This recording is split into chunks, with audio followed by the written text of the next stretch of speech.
All right.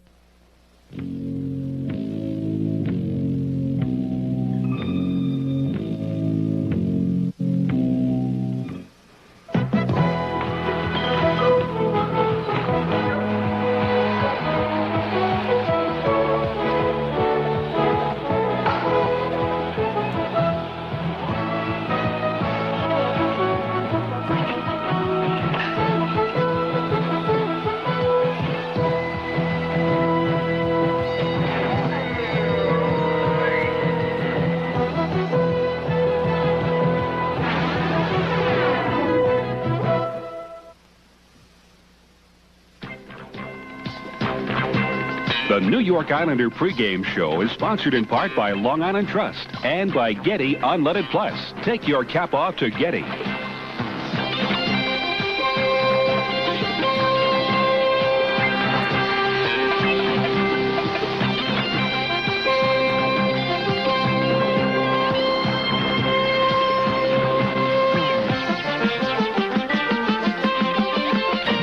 From the Nassau Coliseum, Game 4 of the Stanley Cup Final, 1983. The New York Islanders leading the Edmonton Oilers 3-0. Not too many people thought the series would be this way, but you have to look back over what's happened in 4 years for the New York Islanders. They've lost only 3 Stanley Cup Final games. Go back to 1980. They defeated Philadelphia in 6 games. The following year, it took 5 games to eliminate the Minnesota North Stars. Last season, they swept by Vancouver in 4 straight, and they have the opportunity to do that tonight. The champagne is not on ice, however, in the Islander dressing room at this point. The Stanley Cup is here in preparation. Now for a preview of what else is coming up in the pregame show, here's Stan Fischler.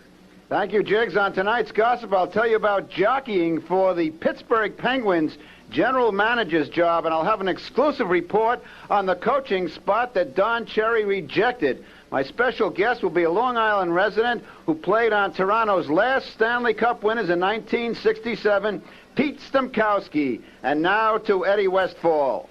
Thank you, Stan. In my segment of the Islander pregame show, we're going to look at the last game that these two teams, the Edmonton Oilers and the New York Islanders, played. Of course, we know that the Islanders defeated Edmonton. I'm going to show you how it was done. Now let's go down and join Jiggs McDonald and his special guest, Randy Gregg. Thanks, Eddie. When the New York Islanders pregame show continues, we'll check in with this man. He's the doctor with the Edmonton Oilers. We'll also check in at Dr. Generosities. But first, we pause for this message.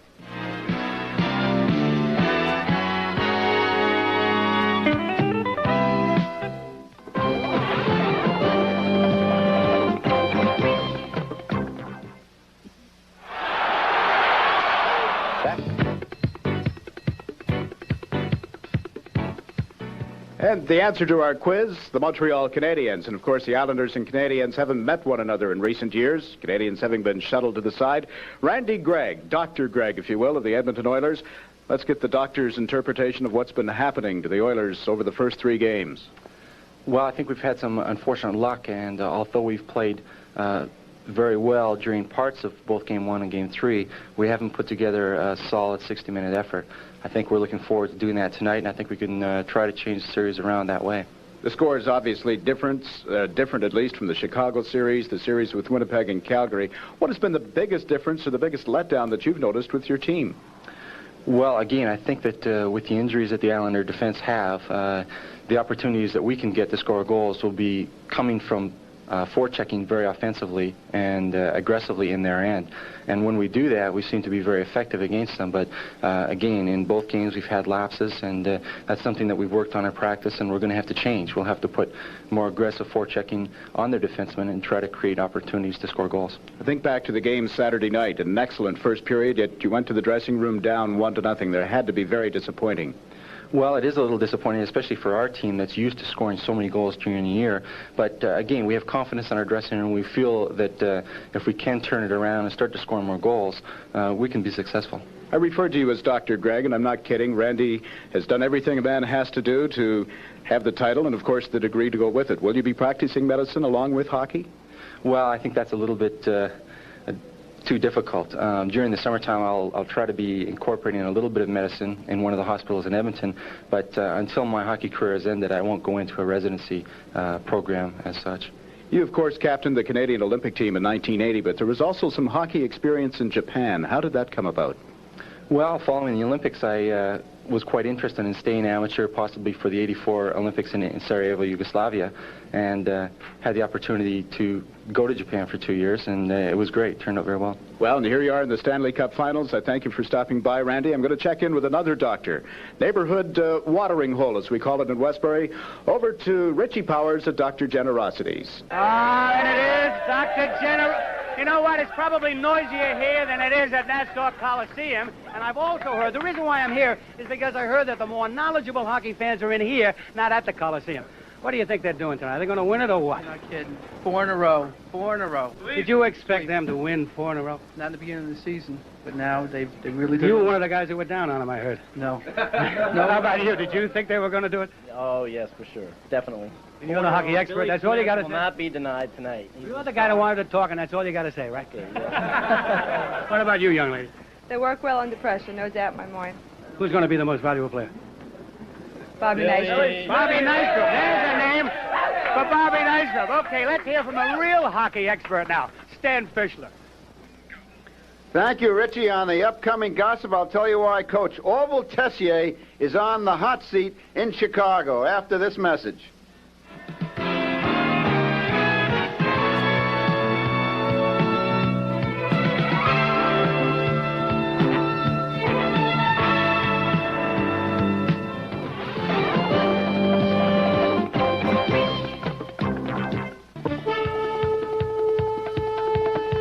Seems like a long, long time ago, 1977-78. They lost the quarterfinal series to the Toronto Maple Leafs, and the guy who did them in won, Lanny McDonald. And now we'll take you to the highlights of Game 3.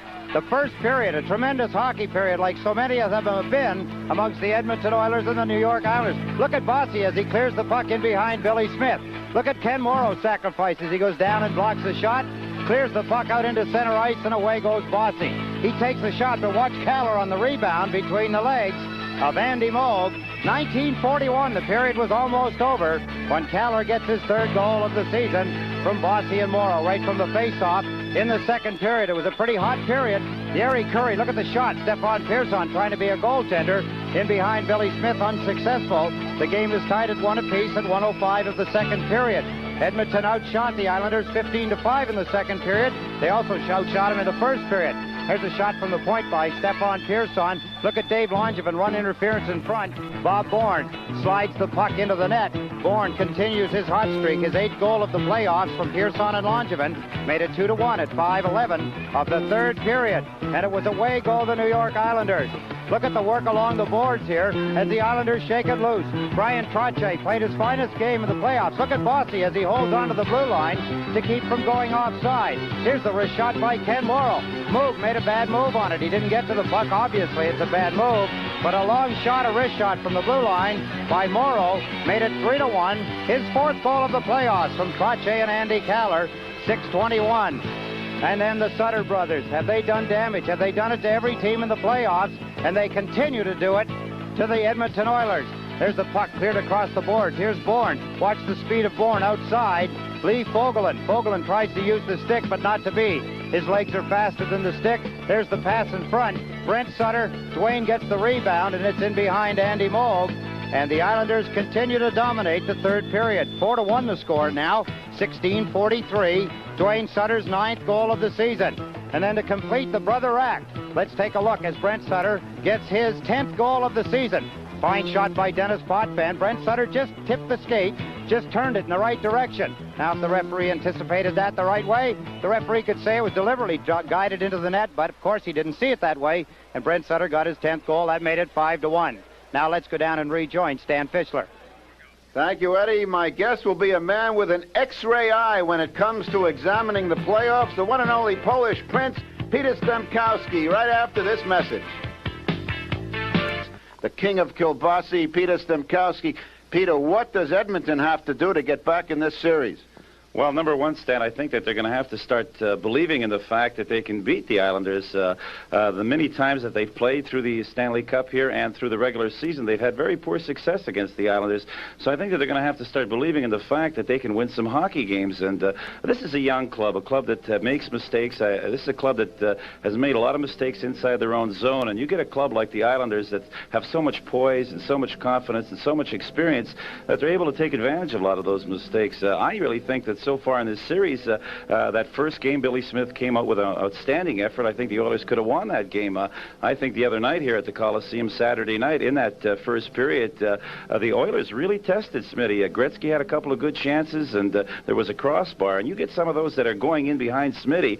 I think this would really give the Oilers really a shot in the arm. And if I was Glenn Sather, I would stick with Moog. You've had confidence with him up till now. Why not stick with him? Peter, thanks very much. We called you the King Kilbossy. There's some Kilbossy for you now to Jiggs McDonald. Put another pound on Peter. I'll tell you, I don't think you're going to see the goaltending change, and I don't think you'll see any other changes. But when Eddie and I return, we'll take a look at some of the players to watch for in Game 4 of the Stanley Cup Final. We'll be back right after these messages.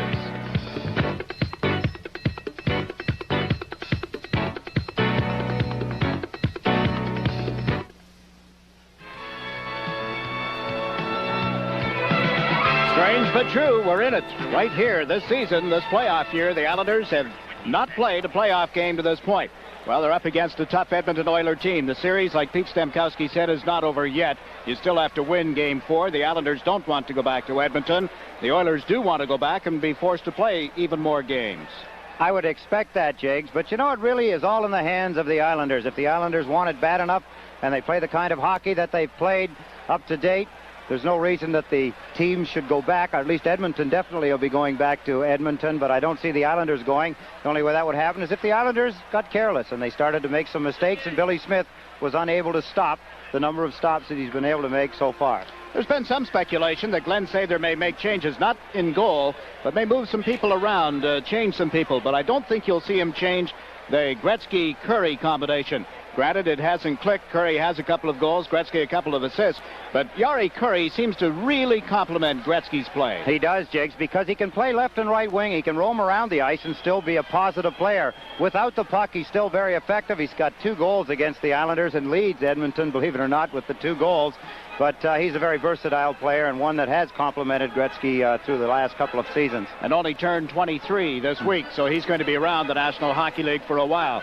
The man they acquired in the offseason via Hartford, Ken Linsman, hasn't had a very productive season, or series at least, against the Islanders. He hasn't, Jiggs. He played better, of course, against Winnipeg, and he played a little better against Chicago, but against the Islanders, he's done absolutely nothing. He's tried to antagonize the Islanders at times, but they don't fall for that. The Islanders are too rich in time in playoff hockey to let someone like Ken Linsman get to them. So his effectiveness has been really deleted. He hasn't handled the puck well because he hasn't had it that much, and he hasn't shot the puck well. He hasn't skated well. I just think he's been a disappointment to the Edmonton hockey team. And really, you have to look at those two, plus their defense and the goaltending, and Gretzky. I guess really you have to look at a lot of people, maybe the whole team, but they in particular, the ones that we just mentioned, they have to be the catalyst to get something going tonight in Game 4. You know the Islanders are going to be trying to shut down Gretzky, and if they're successful, as they have been in the first 3, then a guy like Linsman has to bust out. And if you're going back with the Edmonton Oilers, you know that you're going to face some criticism. And they're also going to be looking at the people from just down the road. The kids from Viking, Alberta, they have had themselves one heck of a series. I refer to Dwayne and Brent Sutter. They won't be welcome again, of course, in Edmonton all summer long if they go home for the summer. There's Dwayne Sutter. Now, if you look at the Sutters, they look alike, they play alike, and they have been extremely successful against the Edmonton Oilers. He is in charge now, wanting both teams to cooperate and have a good game. Nice to see Miss Piggy here tonight. A lot of haze hanging over the ice surface. More sparklers tonight than I can recall seeing in any of the previous playoff games. Here we go.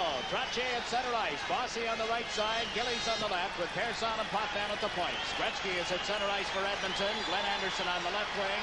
Jari Curry is on the right side. Some debris on the ice as the referee was ready to drop the puck. You see that Paul Boudelier, Greg Gilbert, Matt Saline, and Mike McEwen are not dressed tonight for the Islanders. The puck cleared to the Edmonton line. That's Lowe. Kevin Lowe shoots it down into the Islanders zone. It's wide of Billy Smith. Potvin picks it up into the icing ball. 10 seconds into the hockey game. Big factor for the Islanders, Captain Dennis Potvin. They need the best of his abilities to wrap up this series. Gary Unger, Kuzar, and Gary LaRiviere out, not dressed, for the Edmonton Oilers. Well, the faceoff moves to the left of the Edmonton goal. Gretzky against Trottier, and Edmonton got the puck. Low around the boards for Fogelin. Billy steps in front of him. The puck moved up the right wing. Curry out to center ice to Anderson. Works on Persson, and a shot went sailing over the crossbar. Potvin back. Moved it to the line, but not out. Fogelin shot cleared aside by Billy Smith, and here's Bossy with it. Around behind the net to Potvin. Up the left side to Gillies. Turns, dropped it back for Potvin, who fires it into center. Out over Fogelin's stick, but it'll go far enough for icing. Yes, they say, as Kevin Lowe, touches up to get a face-off to the Islander end of the ice. Players a little jittery at the beginning of a hockey game. You see the shot by Fogelin from the point. Billy Smith misjudged it a little, but Billy Smith inherently backs up his plays, gets his body in behind it, made the save. This copyrighted telecast is presented by the authority of the New York Islanders, is intended solely for the private, non-commercial use of our audience. Any publication, reproduction, retransmission, or other use of the pictures, descriptions, and accounts of this game without the express written consent of the New York Islanders and Sports Channel is prohibited. From the draw, here's a drive that bounced off Nystrom, and Smith clears it up the right side. Bobby Nystrom up with Trottier and Goring at the moment. That's Trottier feeding it back in the net. Hughes put it right on Trottier's stick. Around the boards. Held in by Randy Gregg of Edmonton. Here's Johnson working it the other way. Nystrom takes a run at it with Jackson. The puck came off to the side of the net and cleared by Morrow. Kenny Morrow turned around. He and Hunter in a struggle. Both of them ended up on the ice, and the puck comes to the left side for Goring, who flips it high in the air and into the center ice zone. No score. The game about 1 minute and 15 seconds old as Nystrom just stepped into Jackson at center ice. Cote out for Edmonton has given it to Hughes, and he forces the Islanders to go back. Kenny Morrow waiting for his teammates to come back. Johnson turns in the near corner. Morrow carries it from back of the net. Into center ice. Kenny Morrow dumps it wide of the Edmonton goal. Nystrom was upended at the blue line. In the meantime, the Oilers have just turned it around the boards and out to center ice. Morrow over to poke it away from Linsman. Here's Butch Goring with the puck. Out to Stanley. The Oilers finishing the plays, hitting after the Islanders have made the pass. Wayne Sutter checked at the blue line. Edmonton trying to get something organized as Willie Lindstrom has checked at the Islander blue line, and the puck is cleared. So Charlie Huddy backs up in front of the Edmonton goal, played it off to the far side for Coffey, ridden along the board by Brent Sutter. Brent Sutter has it in his skates. Can't get away from Huddy's grasp. He is all over top of him. Now Bourne has taken off the puck. Wayne Sutter picks it up. Wayne Sutter turning in the Edmonton zone. Finally, play is called. Brent Sutter is still in a headlock as Paul Coffey had him tied up, and Sutter comes out of there throwing the fist at Paul Coffey. So we get our first indication of a flare-up in the hockey game at 2:16 of the opening period.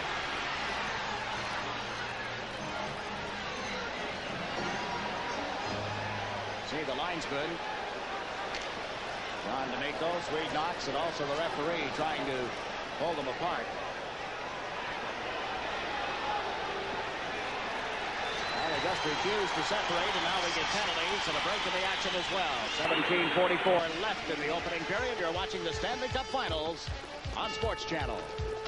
Game, Paul Coffey and Brent Sutter get tangled up. They get 2 roughing penalties apiece, so they each get 4 minutes. They get the roughing penalties at the beginning, and then when the referee asked them to separate, and they didn't, they get 2 more. So we watched them work it 5-a-side as Messier fed it to Fogelin, and it's dumped into center ice. This is Persson across to Potvin. Up the right side for Bourne. Breaks it over the line with Wayne Sutter trailing. He shoots all, it just went wide. Comes bouncing off the boards on the right side for Linsman. Kenny Linsman into the Islander zone. Drop pass. Messier's shot was on target. Billy Smith drops it off for Wayne Sutter. Sutter checks out his options, gave it to Potvin, who stick handles into center ice. Right side to Dwayne Sutter into the Edmonton zone with a shot that went off low and ends up in the seats back of the Edmonton net. 17 minutes and 6 seconds remaining in the opening period.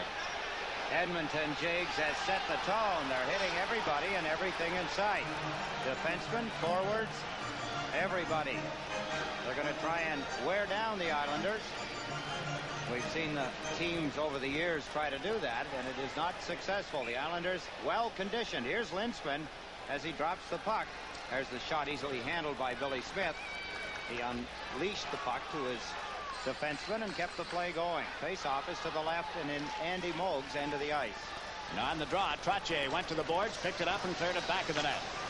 Oh, trying to move it around to the right wing for Curry. It was checked. Here's Bossy to Morrow. Morrow's shot was high, knocked out of the air by Moog, and cleared by Randy Gregg. Now Gretzky goes rink wide to Curry. Had to turn to get away from Bossy. Yari Curry fires it wide of the net. It bounced right out in front of the Islander goal, but there was Morrow. Andy Morrow takes a look, plays it around the boards. It came to the blue line for Gregg. His long shot. Smith makes the save, clears the rebound back of the net. Andy Morrow and Gretzky tied up.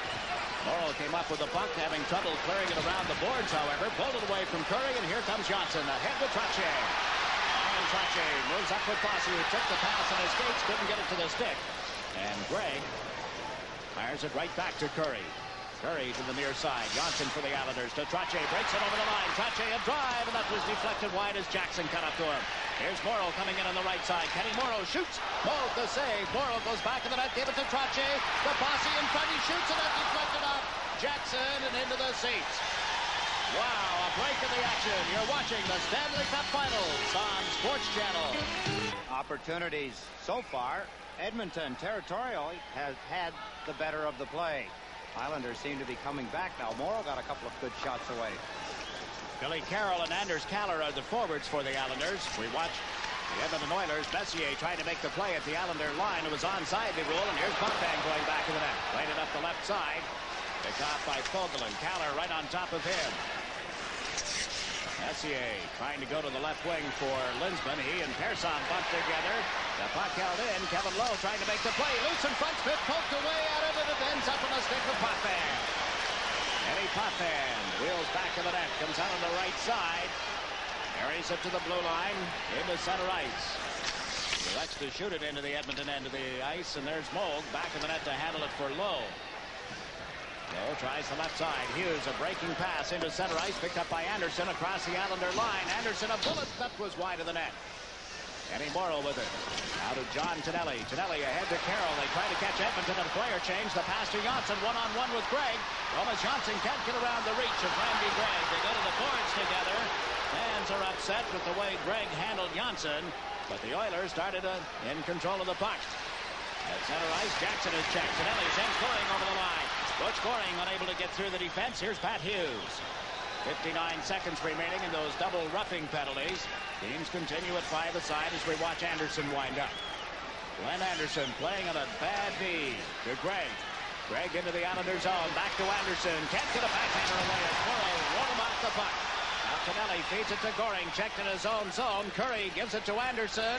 Anderson and Goring stepped in front of him. Anderson shot deflected and ends up in the left wing boards. Tonelli takes a poke at it, clears it down into the Edmonton end of the ice. It won't go far enough for icing. This is Kevin Lowe. 25 seconds remaining in those penalties. No score in the first period. Lowe carries the puck to center ice. Left to the left side with a pass to Curry, who shoots it around the boards. Here's Potvin. And Potvin couldn't get a stick on it. Gretzky unable to set up. Curry was wide open. Now Gord Lane has cleared the puck to center ice. Lee Fogelin waiting at the Edmonton line. Gave it to Lowe, who sends Gretzky over the line. Back to Lowe. He's checked by Potvin. And there's Blaine Sutter. Brent Sutter is back on the ice, along with Coffey. And the Oilers have shot it in wide. Billy Smith out of the net to handle it. Gave it to Potvin. Potvin comes from back to the net. Willie Lane got a piece of Gretzky as they went behind the goal together. Here's Bourne across the line. Bob Bourne shot. Grabbed by Moog, and he holds it for a face-off. There is no score. You're watching the Stanley Cup playoffs on Sports Channel. Big factor in any hockey game. We've often said, like pitchers in a World Series game. Andy Moog has given up 12 goals. Billy Smith has given up only 4. The Islanders have scored 13, but one of those an empty net goal. Those numbers are strictly in the Stanley Cup Finals. Gillies just moved up, knocked the puck away from Huddy. The Oilers trying to come out on this near side. Charlie Huddy with it again. Goes to the left wing side. Dave Hunter's pass off Huddy's stick, controlled by Nystrom, who's out with Merrick and Gillies. Mark Gillies to Stefan Persson. Now to Langevin. Into the center ice zone. Langevin steps across the Edmonton line. Fired one toward the net that went wide and is picked up by Huddy. Charlie Huddy. To Lumley across to the left side, and into the Islanders zone comes Ralston. Took a good shot. Smith, a dandy save there. Dave Semenko pries it off the boards. Merrick ties him up, and there's Bob Nystrom. The pass went to Gillies. Gillies bowled over from behind. Cutting ahead replay to Nystrom. Nystrom over the line. 3 Oilers back. Here's Nystrom trying to work around Coffey, and he shot it wide. Langevin in off the point. Can't get it away from Lumley. Ralston moves up right wing with a pass for Semenko. He was pulled down, and there's going to be a penalty here. The first power play of the game will go to the Edmonton Oilers. A break in the action with 12:20 left in the opening period. You're watching the Stanley Cup Finals exclusively on Sports Channel. Gillies goes back to cover. There goes Semenko trying to get ahead of Gillies. The puck come off the boards. Clark Gillies pulls the feet out from underneath Semenko, forcing Andy Van Helleman to call the penalty on Clark Gillies. A tripping penalty at 7:40. The Oilers have scored once in the series with the power play. They've had 15 opportunities up until tonight. And Kenny Morrow has just forced them to start from deep in their own zone. Al Arbour has Goring and Carroll out on the ice, along with Morrow and Johnson. We watch the Oilers start out. Yari Curry went to the left side for Anderson. Gretzky moves up right wing. Anderson tried to feed it to Gretzky, and Johnson got a stick on that, deflecting it into the seats. 29 seconds gone in the penalty time. I understand we're being seen in Bermuda, my favorite place. I heard that. Is it the same time in Bermuda, or would those executives be at dinner right now? Now they have to be watching the hockey game. They better be watching the hockey game. We make reference, of course, to the parent company, the folks from Cablevision. The management group is having their meeting in Bermuda. They're watching us live tonight on Sports Channel, and we send our best. Hope you bring back your best, guys. Low on the far side, moving in deep with a shot. That was blocked by Trottier. Curry with it again. Yari Curry to Messier. Trying to set up the play at the blue line. And Trottier got a stick on it and shot it down the ice. Trottier and Goring get a rest as Bourne and Billy Carroll come out. 1 minute and 8 seconds left in the Edmonton power play. There's no score in the first period, and the Oilers couldn't start out cleanly. Curry around behind the net to Lowe. Kevin Lowe being checked now by Billy Carroll. Bourne moves in, knocked the puck loose, and it was swept away from the front of the net by Curry. Well, the Oilers fail again to get out of their own end of the ice. Johnson around behind the net. Fine coverage, Jake, by Carroll and Bourne as they sweep and swing and go into circles, cutting down any of the plays that Edmonton have tried to make. The Islanders thought the Oilers had just iced the puck, but no whistle, and here's Curry waiting at center. 30 seconds left in their power play. Yari Curry to Coffey. All Coffey shot it wide as Smith, rebounded in front, slapped out of there by Johnson. Goring races up and pick up the puck at the Edmonton line. Now Billy Carroll moves in. Carroll right in on goal, and he was checked by Coffey. Yari Curry clears the puck to center, and this is Potvin. Potvin backhands one down the ice, chasing it is Coffey. Carroll on top of him. 5 seconds left, and the Oilers haven't done much with the first power play of the game. Linsman over center ice, into the Islanders zone, ran into Persson's check, and Smith is out to clear it. Billy Smith out to Carroll, out to Goring, up to Gillies on left wing, across the Edmonton line. Gillies unable to set up Goring, who had headed for the net. Then Goring is knocked down behind the play, and Lumley is going to the penalty box. Lumley is really yelling at the referee. But the Islanders will get the man advantage. You're watching the Stanley Cup Finals on an interference penalty on Butch Goring, just to the left of Andy Mould, right by the net. Lumley pulled down Butch Goring. He had not touched the puck, had not been involved in the play, resulting in an interference penalty, and the Islanders get their first opportunity on the power play. It's Trottier, Bossy, and Caller with Potvin and Johnson on the points, and the puck has been cleared between the 2-point men, and the Islanders have to go back. I mentioned the power play stats for Edmonton being none too impressive. The Islanders not a whole lot better. They've had 1 power play goal and 9 chances. Bossy goes rink wide to Caller. Chases it in the Edmonton zone. Bumped by Gregg. Gregg failed to clear it on the first attempt and becomes loose for Potvin. Can't get there in time. Bossy picks it up. Mike Bossy across to Trottier, to the point for Johnson, into Trottier. Trottier trying to get it back to Potvin, and that's what off a stick, and Hughes, or Hunter rather, has cleared it into center ice. Eddie Potvin feeds it over to Thomas Johnson. Johnson tries the left wing boards. Trottier comes over the Edmonton line. Bossy went to the net. The pass was tipped by Gray. The Oilers move to center. Hunter zigzagging with the puck. Across the Islander line now with Hughes, and it's shot up into the crowd as Johnson came over and deflected the shot. 9 minutes and 9 seconds left in the period. 1 minute and 3 seconds remaining. Face-off will be outside the circle to the right of the Islander goal as you look at Dave Lumley in the penalty box. He was banished there by that man, Andy Van Helleman. Gretzky is out as a penalty killer, taking the face-off with Trottier. Gillies on the left side, Bossy on the right for the Islanders. Here's Persson after they had won the draw, giving it back to Trottier, up to Bossy. Bossy shoots it around the boards. Mold failed to cut it off. Gillies in after, down in front, and tries to score! Trottier!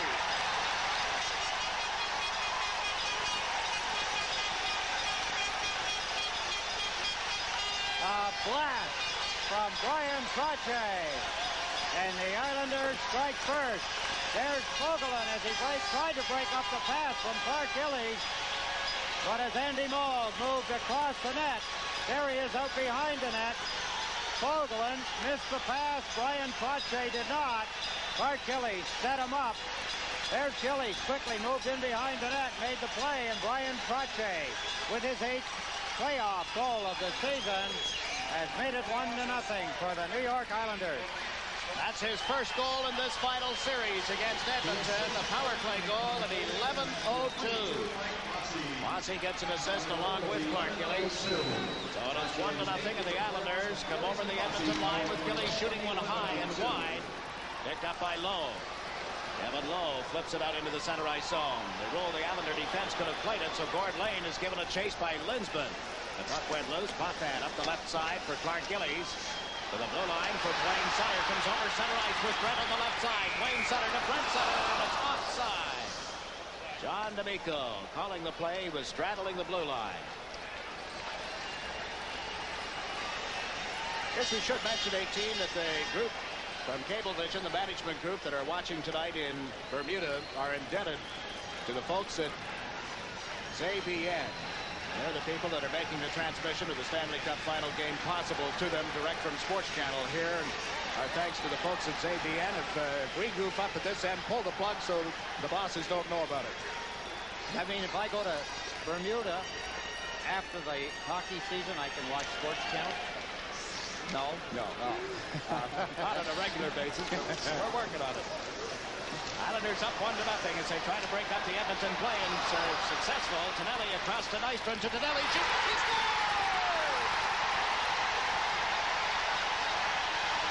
They strike like lightning. They've done it again as Edmonton, still reeling from the Brian Trottier goal a moment ago, are caught in their own end of the ice.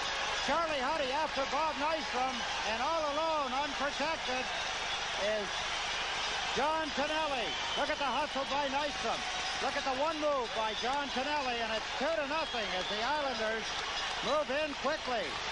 Bob Nystrom knew exactly where to put it. John Tonelli knew exactly where to be. Ralston moved in behind John Tonelli, but he was not quick enough. And John Tonelli, 7th goal of the playoffs, gives the Islanders what they wanted, a 2-0 lead. Nystrom the only assist, and again, as with Trottier, it is the first goal for John Tonelli in this final series against the Edmonton Oilers, but a big 2-0 lead. The goals 43 seconds apart.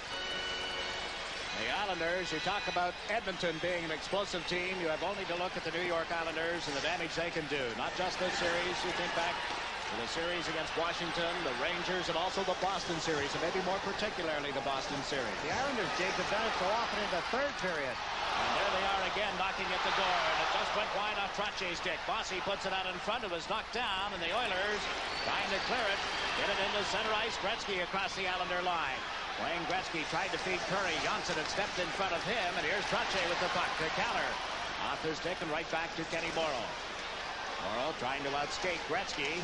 Finds an opening and cleared it to the line. They ruled the Oilers held it onside. Now Curry goes after a bouncing puck. Gave it to Gretzky. Gretzky checked by Morrow. The puck comes loose for Trottier. And Trottier up the right side to Bossy. He's got a breakaway. Bossy coming right in on goal. He shoots. He scores!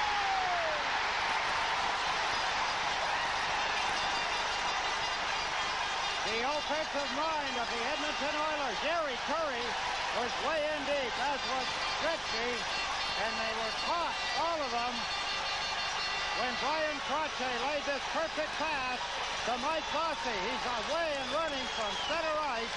No one to catch him. And that low shot between the legs of Andy Moog.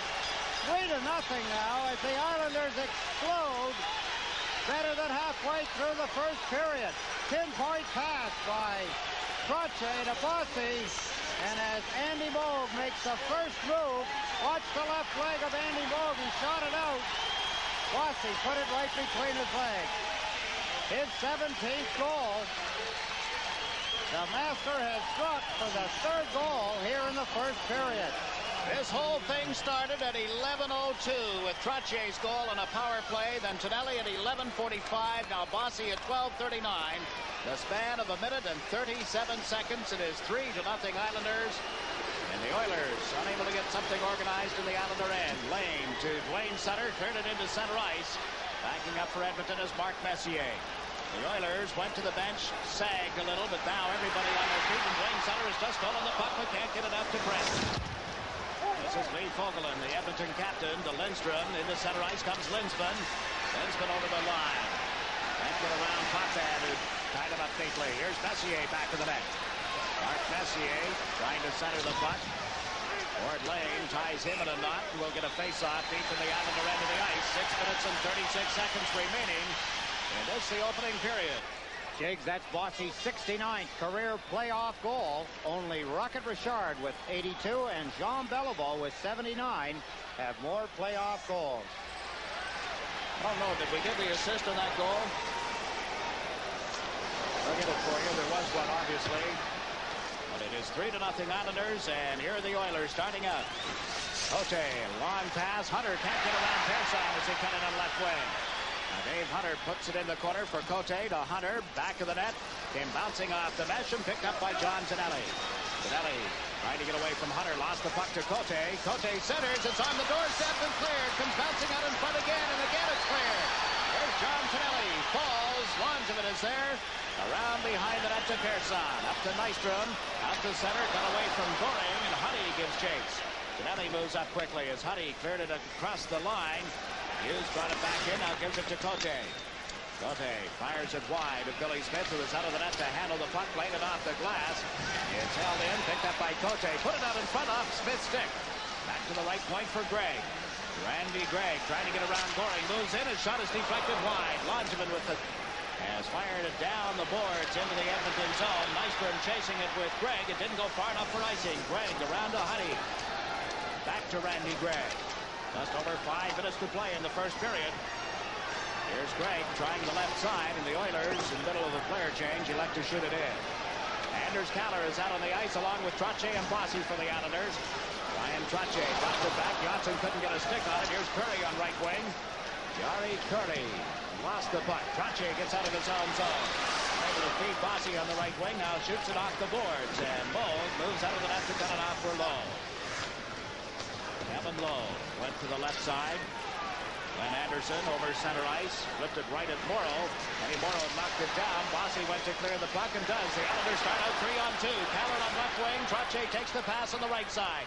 Back to Kaller. Off his stick, and it's cleared by Moog.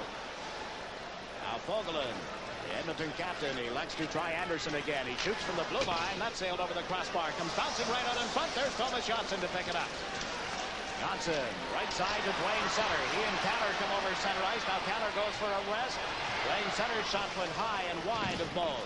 Gretzky moves in to pick it up. Lost it to Brent Sutter. Cuts him off the wing. Shoots off the glove of Andy Moog. Here's Bob Bourne circling. Bourne trying to put it out in front of the net. Gave it to Brent Sutter. Brent Sutter to Dwayne Sutter. Parked back of the net. Looks for a man in front. Fed it to the point, and Lane moved over. Couldn't hold it at the blue line and regroups at center ice. Cordy Lane to Bourne, taken off the play by Fogelin. That's Kevin Lowe behind the net. Waited for Ralston to skate past the puck. Vogelin up this right wing side, out into center ice. Potvin had it knocked away from the intended receiver. That's low. Just under 4 minutes left in the first period. It's all Islanders up 3-0. Ralston has flipped the puck into the Islander end of the ice. This is Gordy Lane. Lane around to the right side for Nystrom. And shot it into center ice. Charlie Huddy with it. Huddy to Ralston, then right back to Huddy. Now to Ralston. Shot it into the Islander end of the ice, wide of the net. Gordy Lane picks it up. Backhanded it off the boards. It's loose at the blue line, and the Islanders come down 3-on-1. Nystrom to Goring. Tonelli moves in. Goring shot that one wide. Came bouncing out in front and is cleared at the last second by Huddy. Nystrom steps into Lumley as Ralston comes over the Islander blue line with a shot. That hit Potvin. Huddy is checked by Goring. The puck loose for Semenko. Dave Semenko goes back to the net. Is bumped off the puck by Potvin. And Gord Lane gave it to Nystrom. Nystrom unable to get it out in the first effort. Finally cleared it to center ice, and here's Huddy. Charlie Huddy unable to put it on Semenko's stick. Bill Smith left it for Stefan Persson. Persson up right wing to Bossy. Tonelli open on the left side. Bossy carries it to the line. He shoots one. Oh, the stop. Trache unable to pick up the rebound, and out comes Gregg. A pass ahead to Linsman into the Islander zone. Kenny Linsman to Gregg. Randy Gregg's shot was on target. Smith got the left pad in front of it. Here's Langevin. Langevin checked by Lindstrom. Now Linsman is steered to the corner by Persson's check. Jackson off the left wing. Put it out in front. Willie Lindstrom with it for Edmonton. To Gregg. He shoots. Smith makes the save and holds it for a faceoff. 2 minutes and 9 seconds left in the opening period. You're watching the Stanley Cup Finals on Sports Channel. Al Arbour on the right. See Jimmy Pickard signal to Al Arbour. Everybody works on the bench. Something Al didn't see. Jimmy Pickard did, pointed it out. Al made the change. Now we watch the Oilers try to get organized and couldn't. Wayne Sutter gave it to Brent. His shot was grabbed out of the air by Moog. Two Sutter brothers and Bob Bourne, the forwards for the Islanders. The Oilers have shot it down the ice. It'll be wide of Billy Smith. Persson touches up, and we get an icing call. We have 1 minute and 49 seconds left in the first period. You're watching the Stanley Cup Finals exclusively on Sports Channel. Underway in the Edmonton zone. We watched Wayne Sutter taking it off the boards, coming out in front with a pass to Bourne. Back to Sutter. A drive hit the post as Brent Sutter let one go. He was tied in a knot at the time and still managed to get wood on the puck. Here's Lindstrom on right wing, giving it to Linsman. Up the left side to Messier, went off his skates. Persson has cleared it out to center ice. Wayne Sutter bumped by Lowe. The Oilers try to get organized again and fail. This is Stefan Persson across to Langevin. Dave Langevin goes rink wide to Mike Bossy. Now to Trache, comes over the line. Trache can't get around Gregg. Fed the puck back in the net. Andy Moog cuts it off for Lowe. Lowe tries the left side. Dave Hunter into the Islander zone. His pass in front of the net. Johnson had the man tied up. Waltzed him around a little bit. Trache took a hit as he cleared the puck to Gillies, and it goes off the stick and into the penalty box.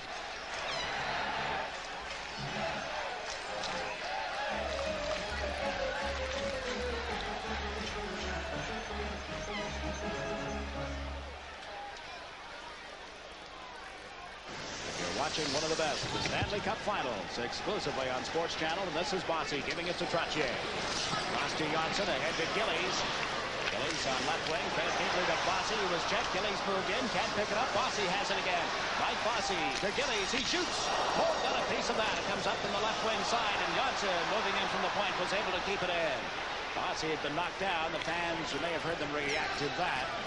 As Gretzky sends Hunter into the Islander zone, he fed it around the boards. Thomas Johnson comes back.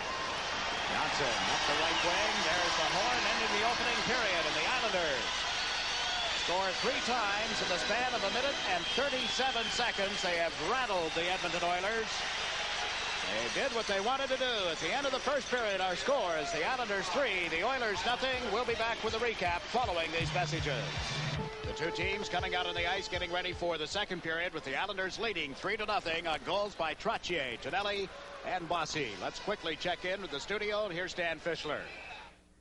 Thank you, Jiggs. With the Oilers in a hole now, the Islanders still have to watch them. They have to watch and be sure that the Oilers do not ignite a rally. We've known that in the playoffs, particularly against the Calgary Flames, that the Oilers have had the knack. So that, to me, is the key now for the New York Islanders to forecheck voraciously and to keep the Oilers from getting back in the hockey game, because if they do get if they get that goal, they might get the second. And now back to Jiggs McDonald. All right, Stan, we have just been informed of a piece of news here that Michael Bossy has been named the Islander Player of the Year, selected by Budweiser. And, of course, that's in our regular telecast. We pick a Budweiser Star of the Game. So congratulations to Michael Bossy. As you take a look at what's waiting in the wings. It is here. It's all polished up for presentation tonight if the Islanders defeat the Edmonton Oilers. The Islanders, by the way, are working on their season ticket list for next season. We'll tell you more about that as the second period gets underway. Gretzky was at center ice, and he has the puck now over the Islander line with a shot right on. Smith the save. It was up shoulder high, and there's Morrow to clear it. Ahead to Trottier. Ryan Trottier checked in his own zone, recovers the puck. Starts out with a pass to Clark Gillies. Gillies shot it off Fogelin. Bossy picks it up, can't get in around the defense, and here's Anderson. He was checked right at the blue line as Johnson fell in front of him. Now Lowe sends Gretzky in. Back to Lowe. It went bouncing off his stick. Anderson and Morrow collide. Ryan Trottier unable to clear the puck. Gretzky put it out in front. They score. Gretzky setting up from back of the net. Put it out in front of the Edmonton Oilers. 35 seconds into the second period are on the board.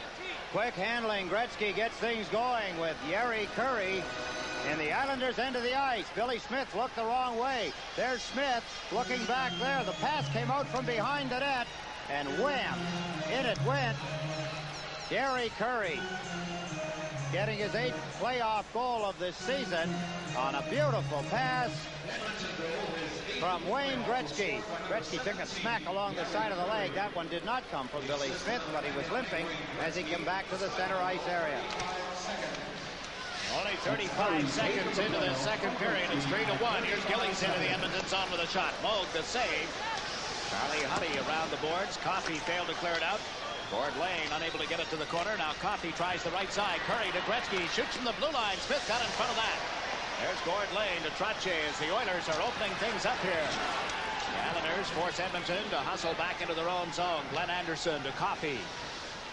Paul Coffey carries it over center ice at the Islander line. Put his head down. Ran into Potvin check. Bob Bourne with the puck. Slaps it around the boards. It'll come out to center ice. Huddy was waiting there and has it stolen by Brent Sutter. Moves in off left wing. Brent Sutter to Dwayne. He got a backhander away, but Moog slid across to the pad save. Here's Brent Sutter, tied up by Lumley, and now Coffey picks up the puck. Gives it to Huddy. Huddy to Gretzky. Over the Islander line. Wayne Gretzky unable to make the play as he was checked, and Wayne Sutter starts up. Bourne can't get a stick on it. Gretzky with it again. He has come to play in the second period, but he moved in offside with Huddy parked inside the blue line. We're going to break in the action. You're watching the Stanley Cup Finals on Sports Channel. Someone in the crowd again tonight, Jiggs. Gordie Howe. Brian Trottier's 92 assists is now tied with Gordie Howe for the all-time Cup assists list. One of his biggest fans is here tonight, too. My mother. Here's a chance for the Oilers trying to set it up at the blue line. Randy Gregg's shot went wide. Comes bouncing off the far boards. Tonelli lost the puck. Oilers unable to pick it up again. Nystrom back to Persson to Nystrom on right wing. Got it into the Edmonton zone. Chasing it is Don Jackson. Tries the right wing. Lumley tipped it over to Ralston. Out into center ice. On Ralston to Semenko across the Islander line. Was checked. Ralston gets a stick on it. His shot was blocked. And Billy Smith fed it to the corner for Dave Langevin. Hit hard by a check from Lumley, and a portion of the protected glass came bouncing out. They're going to face off outside the Islander zone, and they'll try and get things corrected. You're watching the Stanley Cup Finals on Sports Channel. Watch the glass behind Langevin. Boom. Comes right out of its moorings. You can see the upright that holds the glass bend way back. The glass popped out as Lumley took Langevin heavily into the board. Now the Islanders playing with Brent Sutter at center ice. Wayne on the right and Bourne on the left have cleared the puck back. And Fogelin moves it up to Lensman. Put it right out in front on a dangerous play. And here's Messier in control of it now. Across the Islander line. Messier is checked by Potvin, and there's a penalty coming against the New York Islanders. An interference call will send Bob Bourne to the penalty box. Andy Van Hellemond with the signal. So the Oilers with a chance to get right back into this hockey game if they can make the power play work. Talking about Bossy, Jigs, his 17 goals this playoff year, equaling his total of 81-82, excuse me. The NHL record is 19. He's 2 behind that record. That was set by Reggie Leach back in 1976. Well, let's see. 20 minutes, 37. Still plenty of time, as For they him say. it is, yes. Yes, he could equal that or break it. Islanders sag a little bit here in the second period. And in that sagging, Jari Kurri scored his 3rd goal in the series against the Islanders, the finals, to make it 3-1. Edmonton got the draw, but they had to bring it outside the Islander zone, and here's Lowe. Gave it to Ralston up the left side to Messier. Linsman and Lovely move up with him. Messier across the line, gave it to Linsman, moves in deep. Eddie Linsman centered one, but Goring was there around the Potvin. Potvin off the boards, breaking play down into the Edmonton zone. Billy Carroll won't be able to catch up with it. Andy Moog handed it right back to Carroll. Billy Carroll gets knocked down from behind, and here's Messier. Messier admitting now that he is playing with a separated shoulder. Linsman across the line has checked the puck loose for Goring. Turned it off Ralston. Ralston winds up, shoots through a screen and went over top of the net. Smith had been knocked down at the side of the goal, and he is up screaming at the referee. Billy Carroll in the meantime carries the puck into the Edmonton zone. Drop past the Potvin. Bumped by Lovely, and the Oilers have a break. Into center ice on the left side is Anderson. Now to Gretzky. Gretzky over the blue line. Cutting to the right. Fed it through. Billy Carroll broke up the play. Morrow clears it, but not out. Lowe can't handle it. And Goring works it into center ice. Wayne Gretzky is checked momentarily by Carroll. Now Potvin shoots it into the Edmonton zone, and Moe moves out of the net to cut it off with 50 seconds remaining in Gord's penalty time. Kevin Lowe to Wayne Gretzky. Gretzky at center ice. Flips it into the Islander territory. Langevin and Curry in a race for it. Jari Kurri picks it up. Put it off to the side of the net. And that was cleared by Johnson and Smith. Langevin slaps it out of the Islander zone. Dave Langevin using his extreme strength, his good strength, his quick strength to backhand that puck right in front of an Edmonton Oiler down the ice. Now Gretzky on left wing couldn't handle Curry's pass. We watched Thomas Johnson backing in deeper around to the left side to Langevin. Langevin poked at it, couldn't make contact, and centered out in front, and Gretzky shot it wide after Anderson had set him up. Anders Taylor has cleared it down the ice. Bourne on his feet, still with 7 seconds to serve. Here's Huddy around to the right side, out into center ice. Charlie Huddy across the line with a pass to Gretzky, and shots here to side by Smith. Anders Taylor slaps the puck ahead for Bourne. Couldn't handle it. Now drops it back to Langevin. Right side to Goring. Coffey took Goring off the play. Kurri, meanwhile, covers up for Edmonton. Jari Kurri's pass. Right on to Jansson's stick. He gave it to Bossy. To Trottier. Breaks it over the line. A pass to Gillies. He shoots. That good high and wide. Bossy chasing the rebound. Knocked it away from Coffey. Then couldn't recover. And Kurri beats it out of the reach of Gretzky at center ice. Ryan Trottier back for the Islanders. What a series he has had. Not only this series, but throughout the playoffs. Potvin up the far side to Mike Bossy. Now to Potvin. Comes over the line. Got turned around. Janssen shoots it in. Comes back to the right point. Mark Gillies teed it up for Bossy. Bossy cuts into the middle of the ice. Back to Gillies. Lets a shot go. Moog down on his knees. Able to make the save. And Gregg cleared the rebound. 3-1. Islanders leading Edmonton. We're early in the second period as Hunter shoots the puck into the Islanders zone. That's Potvin back for it. Danny Potvin trying to get away from the check. Up the right side. Held in by Jackson. A shot blocked by Billy Smith. Leaves it for Gord Lane. Now to Gillies. Mark Gillies dumps the puck to center ice. That's Jackson for the Edmonton Oilers. Handed it right to Trottier. Ryan Trottier backhands the puck deep in the Edmonton zone. The Islanders in the middle of the player change. Here's Jackson. To Hunter. Get it back to Cote. Comes over center ice. Cote across the Islander line. Trying to get around Persson. Is chased to the corner and hit hard. Wayne Merrick picks up the puck. Get it to Nystrom. Bobby Nystrom pulled it away from Jackson. It goes back to the goal. Comes out in front of the Islander net. There's Merrick. Merrick fires it to center ice. Gregg has it for Edmonton. Now Hunter shoots it into the Islander end of the ice. Billy Smith cuts it off. It'll be picked up by one of the Oilers. Linsman put it out in front. A loose puck, and it goes to Nystrom. Now to John Tonelli. Into center ice. Jackson chasing him. Tonelli moves in. Shoots. What a stop by Moog. And the rebound hopped over Nystrom's stick. He was spilled into the back of the net by Linsman. And here come the Oilers. Lindstrom on right wing. Got it to Hunter. And his pass is cut off by Tonelli. Tonelli to Wayne Merrick. Merrick unable to get out of his own zone. Into center ice. This is Lindstrom. Checked by John Tonelli. Stanley comes over the Edmonton line, winds up for a drive, and it hit Fogelin, ends up in the seats. There's a break in the action here. You're watching the Stanley Cup Finals exclusively on Sports Channel. Oh, good shot by Stanley. Good stop by Moog. Look at Bob Nystrom as he went cartwheeling over top of the goaltender. Moog came up holding his right shoulder like he'd hurt it. And now Lowe has given the puck to Fogelin. The Oilers, who have shown a little more command in the game here in the second period, have dumped it into the Islanders' zone. Morrow around the board. Bourne got it ahead for Brent Sutter. Dwayne Sutter moves up the right wing, cuts to the left as Brent comes over the line. Moves in around Fogelin, lost the handle on the puck. Dwayne Sutter into the corner, jabbed it loose, and Lowe got back in time. Kevin Lowe. And the goaltender, Moog, has a broken stick to worry about at the moment as Dwayne Sutter tries to hold the puck in at the line, can't do it. Brent Sutter drops it back to Janssen. Janssen to Morrow, tips it into center ice. Dwayne Sutter can't pick it up. Here's Semenko. The goaltender may play with a broken stick, and the bottom portion of it is safely in the hand of Andy Moog. Now the puck has been dumped into the Islander end of the ice. Mark Gillies trying to move up the left side. Is knocked off the play. Big Semenko clears it out to center ice, and here's Dwayne Sutter. Sutter fires one that went bouncing off Coffey. Lowe gives it right back to Coffey. All Coffey to Messier. Moog would like his team to get a whistle so he can get a new stick, but there's nothing happening in that respect. Here's Bossy with it. Mike Bossy comes over the line. Bossy puts his head down around Coffey, shoots all, and a glove save by Moog. Charlie Huddy plays it up the left wing. Messier comes to center ice. The pass to Linsman. Linsman across the line. Why don't the Oilers get a play stoppage to ice it? The Islanders trying to get control of the puck in their own zone. It comes back to Coffey, and a shot blocked in front by Potvin. Kenny Potvin up to Bossy on right wing. Into the Edmonton zone. Bossy pulls it away from the check. Goes rink wide. Potvin is headed for a player change. Well, he stays out there. The Islanders unable to pick up the puck, and here's Messier. Messier to Coffey. Shoots, and that goes up into the seats. And now they'll get a new goal stick for Andy Moog. Here's the broken stick. There's Andy Moog as he swings it up into the midsection of Dwayne Sutter. Sutter run into him coming out of the back behind the net. Moog chopped him in the midsection. Broke his stick.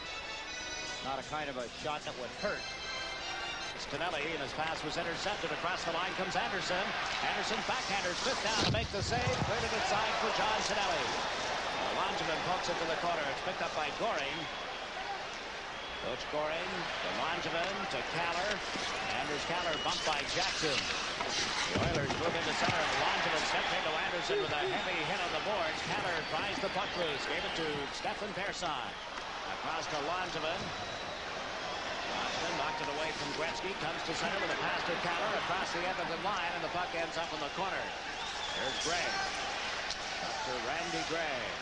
He left it for Curry. We played just over 10 minutes of the second period. Anderson, or Jackson rather, mishandled the puck, and now it's cleared out of the Edmonton zone by Curry. Anderson comes to center ice. Curry moves up left wing. A drop pass. Curry is shot. That whistles wide of the net. Wayne Sutter on right wing is flipped it into the center ice zone. Kevin Lowe is back for Edmonton. Tonelli moves up to forecheck on him. Here's Lowe across the blue line. Kevin Lowe puts on the brakes. Ran into a check from Janssen. The puck went to Smith, and he covers up in a hurry. Sticks up a little. Hunter and Morrow. Wayne Sutter there as well. Not a whole lot of damage. A break in the action. You're watching the Stanley Cup Finals exclusively on Sports Channel. The Islander end of the ice. You know that here in the two games between the Oilers and the Islanders, Jigs, every goal scored, 10 of them, has been scored in the same net, the one Billy Smith is defending right now. Where are you coming up with that? Just a little oddity. Well, it's unusual that you have 10 goals in 2 games, and they've all come in the same net. Yeah, it is all right. Bob Bourne feeds the puck over to Brent Sutter on right wing. He shoots. Moog the save. He held on to it. It was bouncing away from him, but he was able to recover the puck, and now they're calling for the Edmonton trainer. Peter Miller is coming out to attend to Andy Moog after having made that save. He went down on his shoulder. You pointed out earlier that he seemed to favor his shoulder, Eddie. Take a look at the shot from Brent Sutter. As Sutter come down the right wing side, the shoulder that he was complaining about was his right one. Here's Brent Sutter as he tees it up. He lets a high, hard one go. It caught him up on the right shoulder. Now, Bob Nystrom got tumbled into the net earlier in the period, and Moog was complaining about his right shoulder, and Brent Sutter, with this hard shot that's rising quickly, hit Moog right in the same place. Now it's up around his neck area, and a lot of times goaltenders get hit in around the neck, shoulder, neck area, and it temporarily sets them down. The backup goaltender, Grant Fuhr, has come out to check on the condition of Moog. You know that the Oilers are going to try and keep him in there if at all possible. The gentleman with his hand up to his mouth at the moment, you just saw, is Dennis Potvin's father. Armand Potvin is here. A lot of stories concerning what's been happening in the Potvin family. I've got to say this, Armand looks very, very well. Had a chance to talk to him before the game. Hopefully get a chance to visit with him after as well. And there is Andy Moog, all set to go to work again. Capacity crowd, as you might imagine, enjoying the game here at the Coliseum, except for the few who have made the trip from Edmonton. The Islanders are leading 3-1. Couple of false starts in the face-off. Messier is trying to line up in the face-off circle. The draw came back to Lane from the blue line. His shot changed direction as it hit Fogelin. Now Lane can't get a stick on it. It's loose. Linsman hustles it after it. Trying to feed it back to Messier, who missed the pass. There's Bourne around the boards. Fogelin moves in. He's Fogelin trying to set up Linsman behind the net. Manny Potvin got it loose for Lane. To Dwayne Sutter is hit hard after making the play. The puck ends up in center ice. Messier controlling it. Messier's pass intercepted by Bourne, who fed it to Potvin. Manny Potvin got to center. Shot it into the Edmonton end of the ice. Low with Dwayne Sutter right on top of him. Sutter forced him off the puck. Dwayne Sutter trying to put it out in front. Bad save originally by Moog. They continue to bang at it, and now Trottier digs it loose to Potvin. A drive through a screen, and it sailed wide. A penalty call coming against Edmonton as Bourne cleared the puck. An interference call will be handed out against the Oilers. The New York Islanders going to the power play with a break in the action. 8:26 left in the second period. You're watching the Stanley Cup Finals on... Down to the right of Andy Moog. Down goes Gilly. Kevin Lowe gets an interference penalty. So the Islanders leading 3-1, 8:26 remaining here in the second period. Go to the power play. The power play was the 5th best in the regular season on home ice. The Islanders scored 43 power play goals. Second best team at home this past season. And we watch Johnson move in, fake the shot, gave it to Potvin. He shoots. That went wide. The whistle has sounded, and we've got a call here. Referee Andy Van Hellemond appears to have signaled both Clark Gillies. Jackson, I think, is the culprit for Edmonton. Some pretty heavy going in front of the net. Two big fellas, Clark Gillies and number 29, Don Jackson. Let's take a look. There's Andy Moog as he tries to size up the shot he expects to get. There's the checking heavy in front of the net. Jackson takes a piece of Gillies. Clark Gillies must have done something we didn't see on the replay. High sticking the call. Gillies and Don Jackson. Anders Kaller will come out to replace Gillies. Those coincidental minor penalties mean that the Islanders will continue to play 6 against 5. On the draw, the puck is cleared finally. Rolls right to Billy Smith, put the big catching glove on it, and gives it to Denny Potvin. Just a little more than 8 minutes remaining in the second period. I'm Jiggs McDonald with Ed Westfall and Stan Fischler here at the Nassau Coliseum. We watch Johnson move into Kaller, but it was offside. He tipped the puck in the net. The Moog had eased up. The fans didn't realize that the whistle has sounded. They continue to cheer, but it's still going to be a 3-1 score with 1 minute and 35 seconds left in the penalty. No argument from the Islanders, Jiggs. They knew that Kaller was a half a step ahead of the play as he raced into Edmonton's end of the ice. Thomas Johnson was working down the left wing side. Dennis Potvin tried to get the puck to him, and when he did, Kaller had just jumped ahead by a half a step. Now Trottier will take this face-off. On it back to Potvin at the center ice stripe to Trottier over to Bossy. Comes in on his off wing to Trottier. Back into the corner to Bossy. Tried to go back of the net, was knocked down. Anders Kaller works off the boards. Can't control the puck. There will be a penalty against Kaller coming up as he took a slash at the Oiler player. Edmonton trying to set up as Hughes. His check play is called, and Anders Kaller is headed for the penalty box. You're watching the Stanley Cup Finals on Sports Channel. Visual penalty for Cal, or a high sticking penalty. Got it up around the ears of the Edmonton left winger. It's waved in the box, nullifying the Islander power play. 1 minute and 10 seconds remaining in the original minor penalty against Edmonton. The team's at 5 aside at the moment. We watch Langevin starting out. 3-1, the Islanders on top. All of the Islander goals came in the first period. Here's Trottier over the line. Turn to get away from Randy Gregg. Across to Persson. Steps into the middle. Lets a shot go. Couldn't pick it off, really. Now turns. Gives it to Trottier. Into Brent Sutter. He is tied up from behind. Trottier gives it to Langevin at the blue line. Lets a shot fly. Kicked out by Moog. A big rebound, and it's taken by Ralston. To Messier over the Islander line. Messier shot on target. Smith able to make the stop. There's Langevin. Slapped it to the corner. Stefan Persson gets a stick on it. Gave it to Brent Sutter. Sutter had it stolen by Ralston, but with Messier still in the Islander end of the ice, it is offside.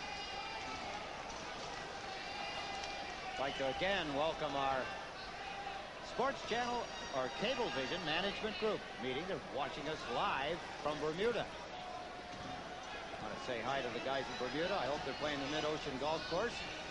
I hope John Tata didn't swallow the end of the cigar that he probably chewed off when Curry scored early in the second period.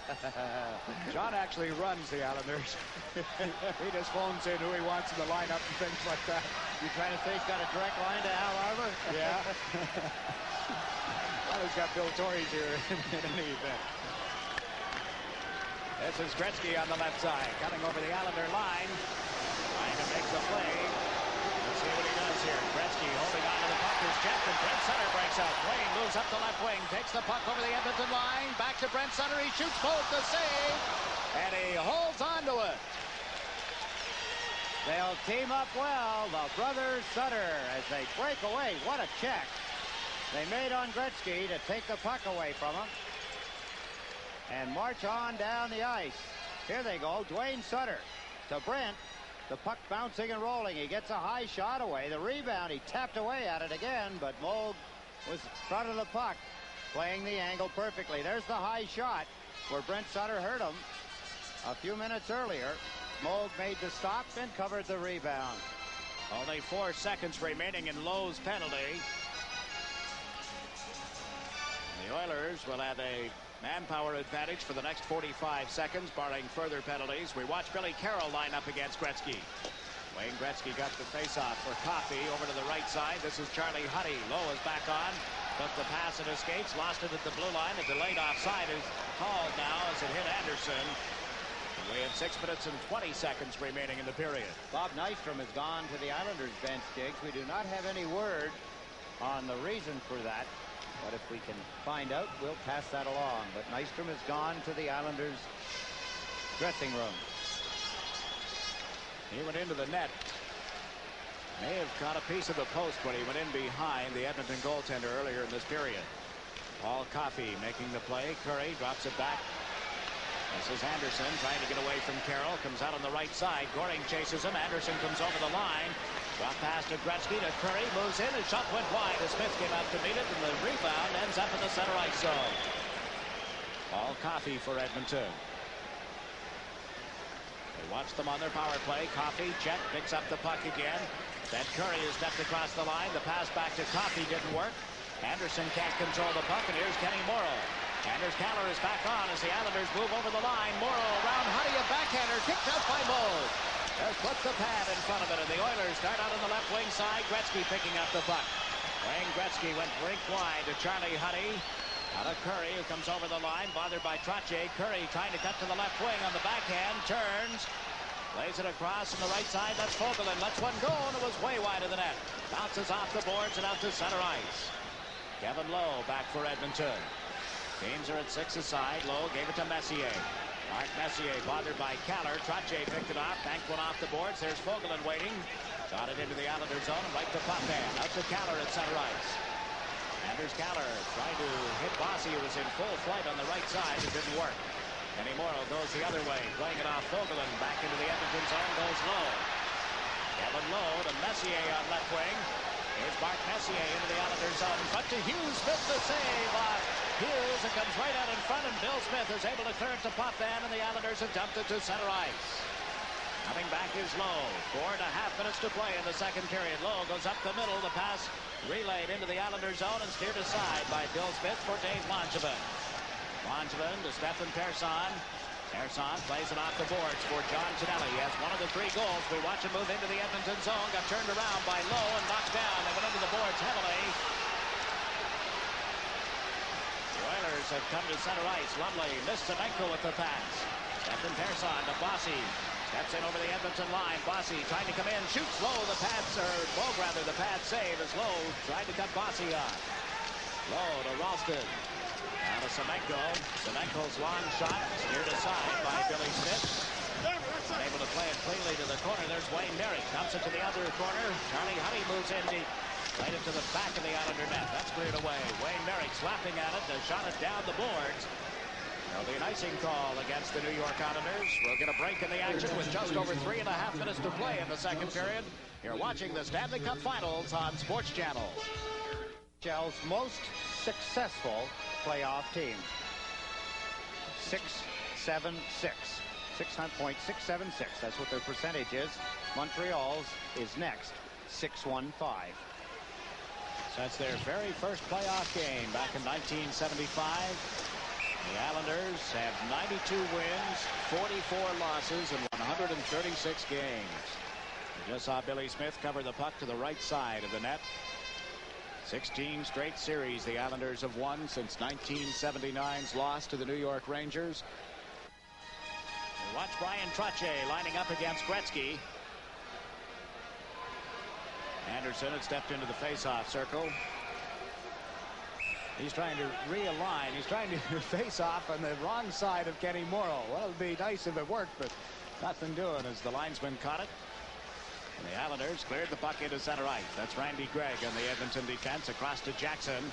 Don Jackson to Gretzky. He's into the Islanders zone. Faked the shot, gave it to Jackson. Moves right in, spits a pad save, and he is covered up on it. A timely hook of the arms from behind as Gretzky puts Jackson in. And just as he went to pull the trigger, Ken Morrow got a piece of his arms, throwing his stick off the puck. Watch Gretzky fake the shot, passed it to Jackson. Now watch Ken Morrow right there, his stick. Right as Jackson went to shoot it, he fanned on the puck because Ken Morrow had pulled his arms, throwing him off his timing as he tried to get the shot away as he moved in close on Billy Smith. Take a look again. Look at the quickness of Gretzky. Got the stick up, faked the shot, and then that little tug by Ken Morrow on the arms of Don Jackson prevented a good opportunity by Edmonton at Billy Smith. Now Morrow, after the face-off, has given the puck to Goring. Butch Goring across to Morrow, has Kaller with him on the right side, brings the puck into the Edmonton zone, and he and Jackson give chase. Anders Kaller came up with it up to Goring, and he shot it wide. Kaller is decked in front of the net as Jackson got a piece of him. Here's Goring on the right side. Butch Goring lost it. Anderson shoots it around the boards. Curry on the far wing. Let it go to Wayne Gretzky. Comes down the side boards and is taken off the puck by Potvin. Butch Goring, long pass to Kaller. Jackson pushing at him again. Kaller gives it to John Tonelli. Tonelli trying to cut in around Curry. A backhander is blocked. The rebound is loose in front and finally covered by Andy Moe. Gregg came off the board, swinging his stick at Tonelli, but nothing develops there. We have 2.5 minutes remaining in the second period. See the mark on Andy Van Helleman's face jigs along his left temple. That occurred when he tripped over the red carpet used by Joe Dewar to sing the national anthem prior to the game. And he was just trying to get our attention, I think. Trottier moving in. He and Lowe go to the corner together. Bossy poking at the puck. It's in Lowe's skates. Lotte fired it around the boards. There's Langevin. Back of the net to Trottier. Trottier to Bossy, and it was broken up in front. Kevin Lowe made the play on that one. Here's Persson into Trottier. Out again, and here's Gillies with a backhander that went off the stick. Bossy pries it loose. And back of the net, Gillies' shot just went wide as Bossy set him up. Now Wayne Gretzky and Brian Trottier. Now Gillies forced to freeze it in the corner to the right. The Islanders with some chances, but missing the target. They want to finish the period with a flurry at Andy Moe. Only goal of the period went to Yeri Curry back at the 35-second mark early in the second period when Curry scored his 8th playoff goal from Gretzky, making it 3-1. Clark Gillies, the opportunity there as the puck came out from Brian Trottier. In close to the net. The pass has to be very quick in order that it's not intercepted or at least deflected by the goaltender. Tough to make that shot count. Now with 1 minute and 45 seconds remaining in the period, Coffey played it to the right wing. Picked up at center ice by Huddy. Comes over the line with a shot. That one bouncing off Potvin and into the seats. Now 1 minute and 39 seconds remaining. Should the Oilers explode here, forcing Game 5, it would be played in Edmonton on Thursday night. Then if the series should go 6 games, the schedule calls for the two teams to meet here again at the Coliseum on Saturday night, and we would have that game for you exclusively on Sports Channel. Should the series, for some strange reason, go the entire 7 games, it would conclude in Edmonton a week from tonight. You mean there's the possibility of one more week? That's what I mean. A line shot from the blue line, and Billy Smith got in front of that, clutched the puck to his chest protector, and held on. The Islanders, Jigs, have won 8 straight final games. Imagine that. 8 straight. The record is 11, set by Montreal. But the Islanders have now won 8. 1 against Minnesota to complete that series. A sweep with Vancouver. 3 straight over the Edmonton Oilers in this series. You got that right. Well done, Jigs. Remember them well. Trottier on the draw. Tried the puck away from Linsman. Starts down the left side. Trottier into center ice. Fed it back to Goring. Butch Goring ridden into the boards by Lindstrom. Now Goring recovers, and Lindstrom was right there with him. Charlie Huddy moved it outside the Edmonton line. It's in Trottier's skates and picked up and shot wide of the net by Butch Goring.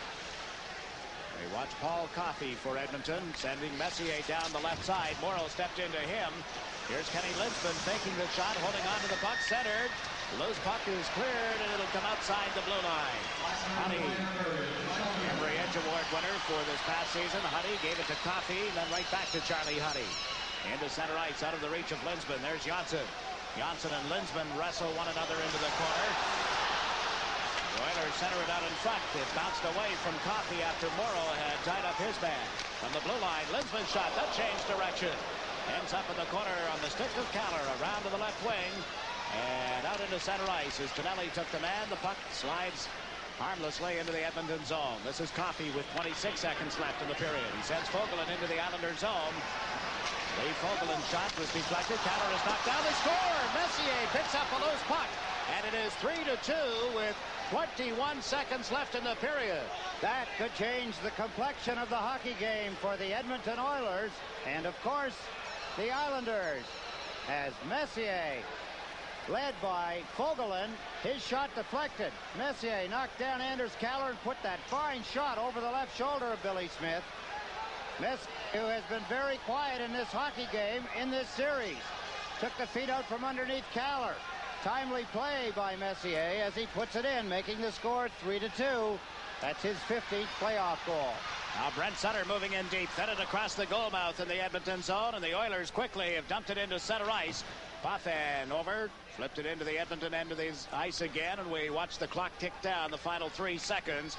That is going to do it, but the Edmonton Oilers, with that goal in the final minute of the period, have set up all the drama we could ask for going to the final period. But after 2, our score here at the Nassau Coliseum is the New York Islanders 3, the Edmonton Oilers 2. For the Islanders, Gretzky have been moved out, so Curry comes in to face off, and it went immediately to Brian Trottier. Flipped it out of his own zone to center ice. Here's Bob Bourne getting a stick on it. Ahead to Bossy. Bossy shot it off the boards. Moog leaves it back in the net. Bob Bourne has been replaced by Clark Gillies, who's out now with Bossy and Trottier. Janssen backing up in defense. Got it to Bossy. Back to Janssen. Thomas Janssen to Kenny Morrow. Morrow checked in his own zone. Curry trying to move in. Is knocked off the puck by Bossy. And Gillies backhands it into the Edmonton territory. This is Don Jackson across to Gregg. Randy Gregg fired one off the boards to Gretzky, or at least intended for him. He's hanging around the center ice stripe most of the time now. Randy Gregg to Gretzky. Burns gave the puck to Anderson, who was knocked away from him. Goring forces the Oilers back. This is Anderson on left wing. Len Anderson shot it high and wide. Potvin overskated it. Curry moves in, kicked it to Nystrom. Now to Tonelli. Tonelli down the left side, across the Edmonton line, cuts to the right. Tonelli around Kogelin, his shot was blocked. Good stop there by Andy Moll. Tonelli pries the puck off the boards, unable to set up Nystrom, however, and Wayne Gretzky dumps it into center ice. Potvin waited for Nystrom to get back onside. Shot it around the boards. Lane moves in off the right point. Got a piece of Hunter who goes the other way with it now. Hunter. Well, he just gave it to Lowe, and it's shot down into the Islanders' zone, and Edmonton is going to be called for having iced the puck. 3 minutes and 10 seconds gone in this final period. And look at Wayne Sutter, who has had himself an excellent playoff, teamed up with Brent Sutter and Bob Bourne for the most part. Coming into tonight's game, 21 points apiece. Brent Sutter and Dwayne Sutter. Brent did it en route with 10 goals, 11 assists. His brother Dwayne, 9 goals and 12 assists. Of course, Bob Bourne, their left winger, leads the Islanders in scoring with 28 points coming into tonight's game. Now Wayne Merrick centers for Anders Kaller and Clark Gillies. The draw comes back to Persson from the blue line, and he just rifled one wide. And Hughes cleared it into center ice. Langevin moved back, couldn't get a stick on it, and the Oilers did, but were offside. Hunter and Merrick shoving at one another. Langevin right there. Hunter backs away, and we'll get a face-off.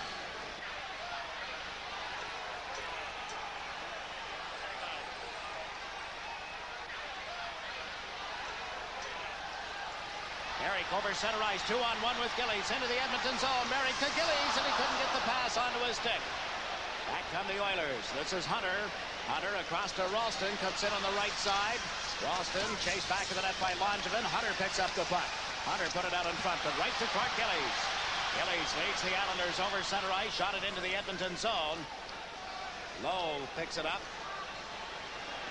Islanders change on the fly. Kevin Lowe into center ice, gave it to Dave Hunter.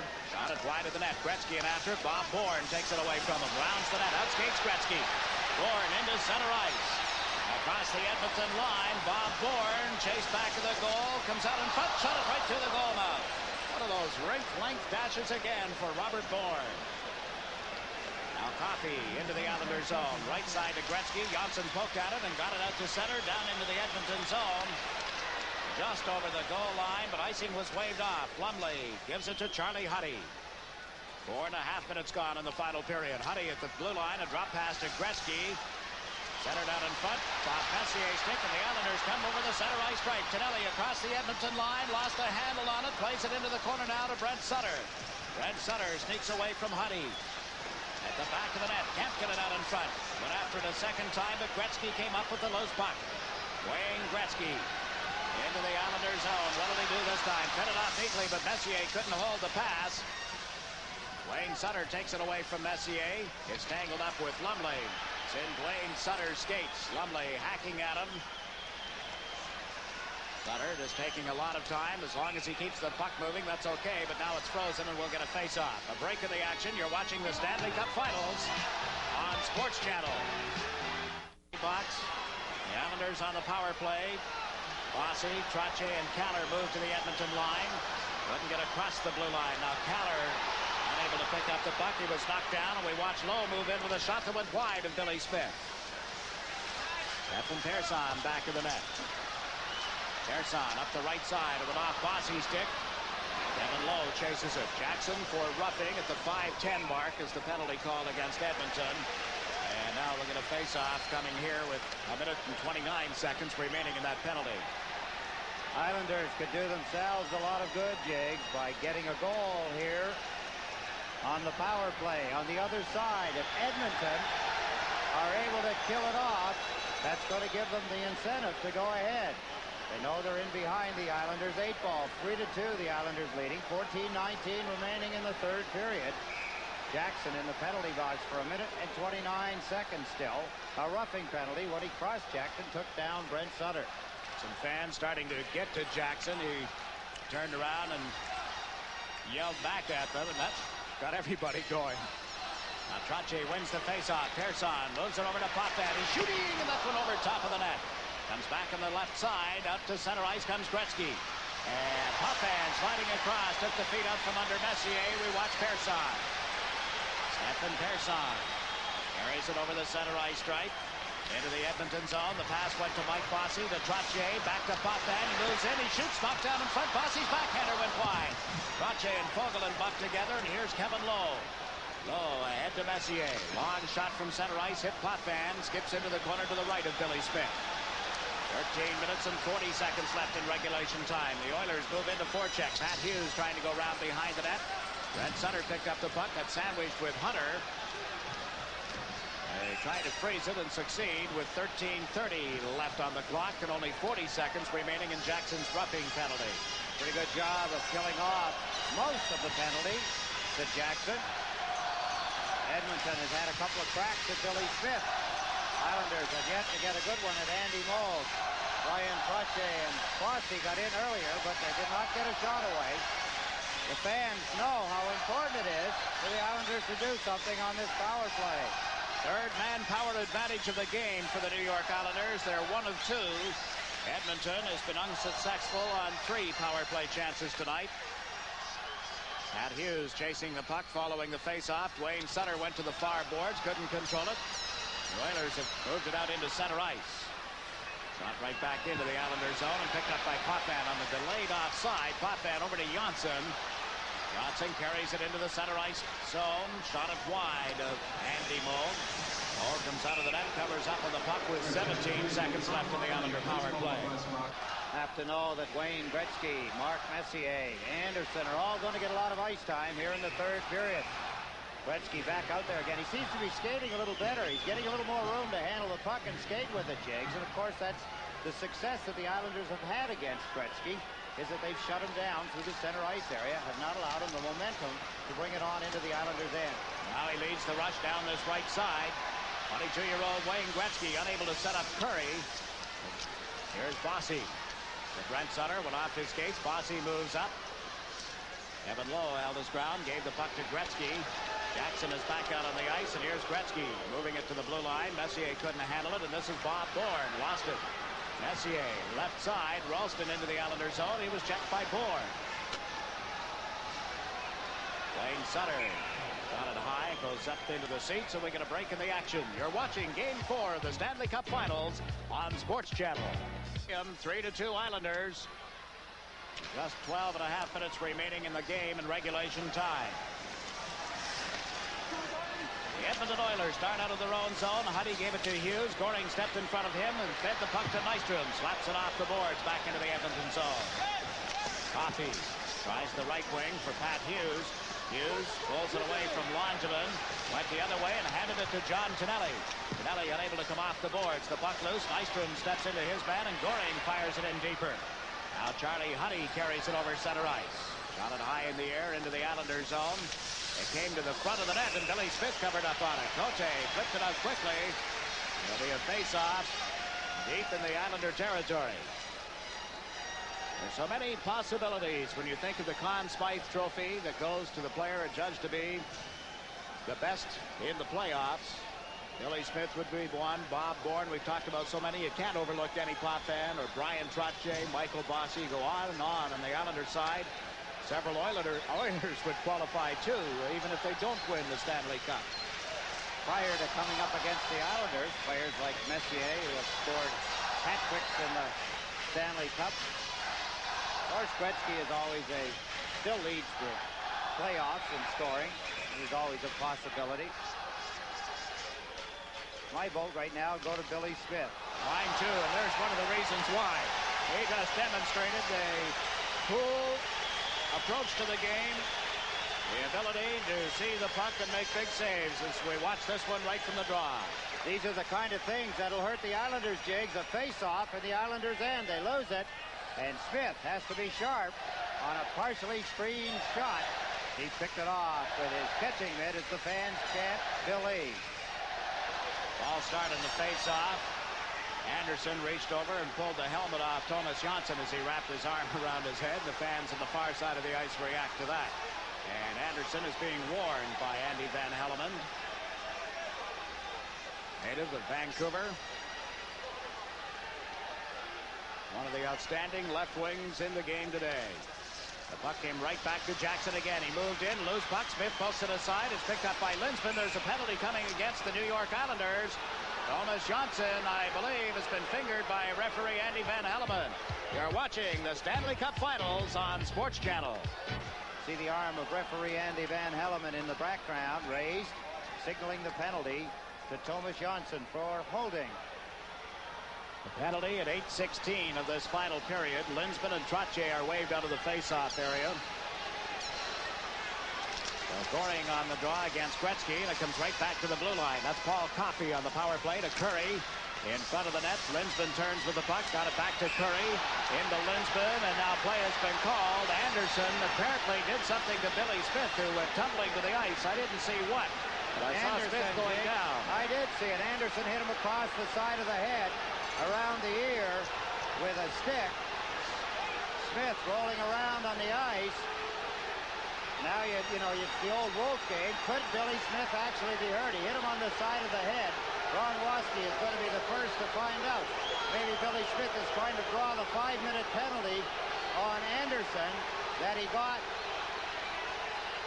against Anderson back in the first game. Smith is still down on the ice. I would think that he'd have stopped by now, Jiggs, if he was not injured. He's on all fours trying to get up. Trainer Ron Waske attending to Billy Smith. Roland Melanson is out there as well. He's going to take a little time. Anderson is going to the penalty box, and you're watching the Stanley Cup Finals. That's the discipline, Jake, that I was talking about. The discipline of a hockey team. Anderson, his team on a power play, shows no discipline at all. He was standing in front of Billy Smith. Smith was looking around him.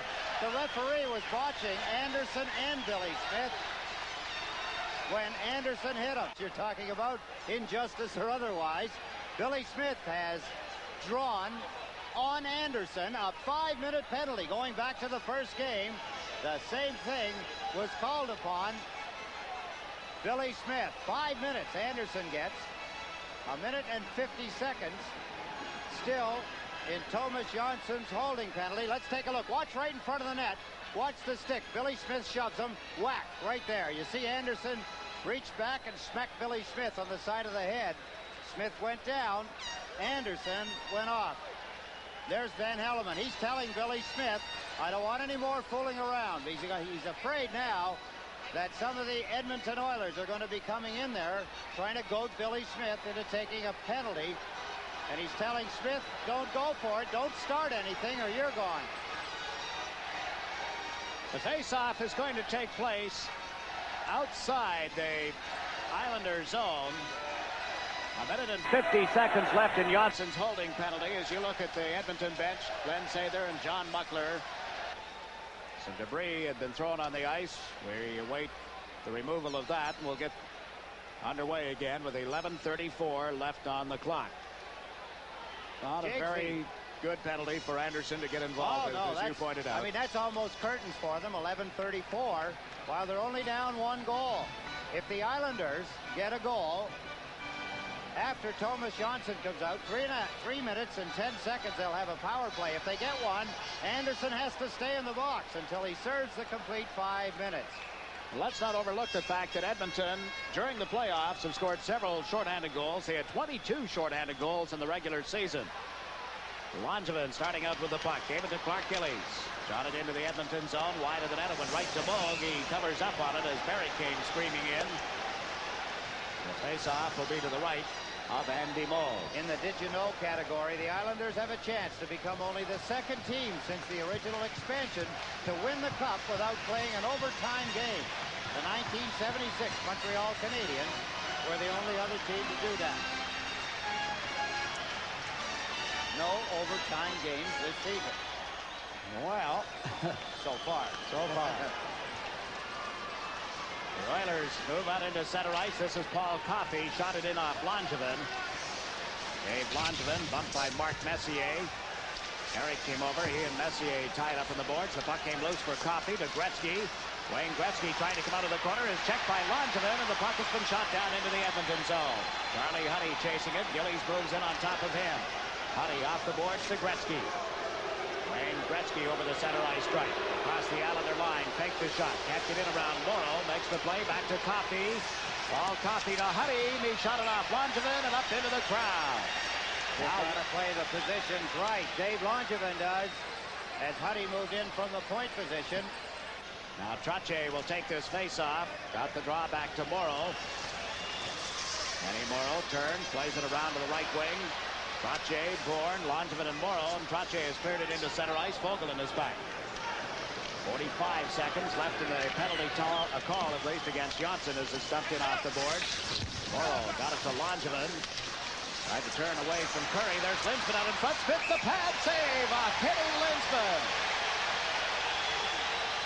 Good dance for Edmonton. Good play by Linsman. He's been quiet. We talked about it before the game.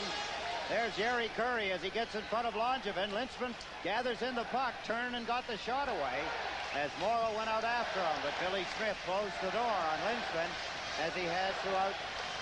There's the play between Smith, the exchange. Whack right on the side of the ear. You see Smith reach up on his head, fall down onto the ice. Anderson had reached back and whacked him with the stick. That's what Anderson is serving a 5-minute penalty for. Slashing. Now Potvin for the Islanders has just given it to Persson. Ahead to Bourne. Trache goes down the left side. 2-on-2. Takes the pass from Bourne. Moves in. Fogelin is on top of him now. Trache trying to get away from the check. Around to Bourne. Back of the net. Trache turns. Can't put it out in front cleanly. Fogelin is still right with him. And here comes Jari Curry. Curry sends Linsman over center ice. Shot it wide of the Islander net. Danny Potvin picks it up. 6 seconds left in the penalty to Johnson, and the Islanders move out, led by Potvin. 2 men back. Galler streaks in on left wing. Potvin fires one that went wide. Galler goes after the puck, and now the whistle has sounded. A confrontation in the center ice zone between Trache and Curry. And it results in a penalty to Trache, apparently. Interference penalty, a break in the action. You're watching the Stanley Cup Finals on Sports Channel. Thursday, the Islanders want to establish themselves as a divisional force. Standing in their way is Mario Lemieux and the Stanley Cup champion Penguins. The Isles face off with the Penguins Thursday at 7:30. Live and exclusive on Sports Channel. This isn't your run-of-the-mill nostalgia show. Waiting is Jones. The Mets are the world champions. Baseball's greatest games returns October 26th on Sports Channel. Every play makes somebody happy and somebody bad. Brian Trache is upset. He's irate. He took a bad penalty. I think he's more mad at himself. He knocked Gary Curry down. The Islanders had possession of the puck up near the blue line. Let's take a look at the replay. Dennis Potvin behind the net.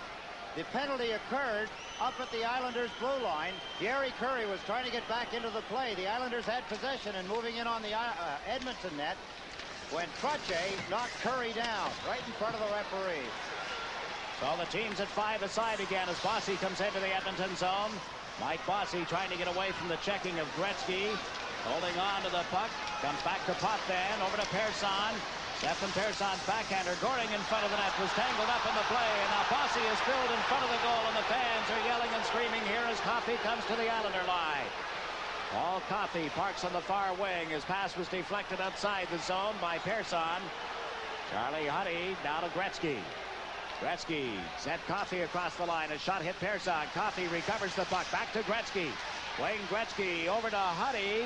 Charlie Huddy is chased to the boards by Anders Keller, and Goring moves up ahead of the pack. Keller trying to get loose of a check across the line, and Gretzky came over to knock it off his stick. Anders Keller unable to pull it out of the corner. 1 minute remaining in the penalty time against Trache as the Oilers dump it in wide of Billy Smith. More importantly, we have just over 8.5 minutes to play in regulation time. The Islanders 3, the Oilers 2, as Langevin has flipped it into the Edmonton zone. Kevin Lowe plays it to the right wing to Curry. Jari Curry sends Linsman into the Islanders zone. Drop pass, Fogelin a shot. That whistled wide of the net. Linsman unable to recover as Morrow knocked it away. It comes back to Lowe from the blue line into the corner. Curry to Lowe. He shoots. Smith the pad save. Big rebound. There's Lowe, and his shot was deflected wide. Anders Keller comes up the right wing and has shot it high in and out of the Islander bench. It hit the linesman as well. We have 24 seconds left in the penalty to Trache. Close call, Jake, as Edmonton come knocking on Billy Smith's door. Smith was there. Morrow fell down. There's the play as it goes to the side of the net. Watch Smith now as he backs into the net, makes the save, point blank. He was partially screened on the play. And right from there, Edmonton got another chance when Lowe came in from his point position. Brian Trottier in the penalty box with 24 seconds still remaining on his interference penalty. Now as play gets underway, Morrow moves to the right side. Dumped the puck out into center ice. Here's Gordon getting across the line. Knocked down by Jackson. Tonelli turns. His shot was blocked.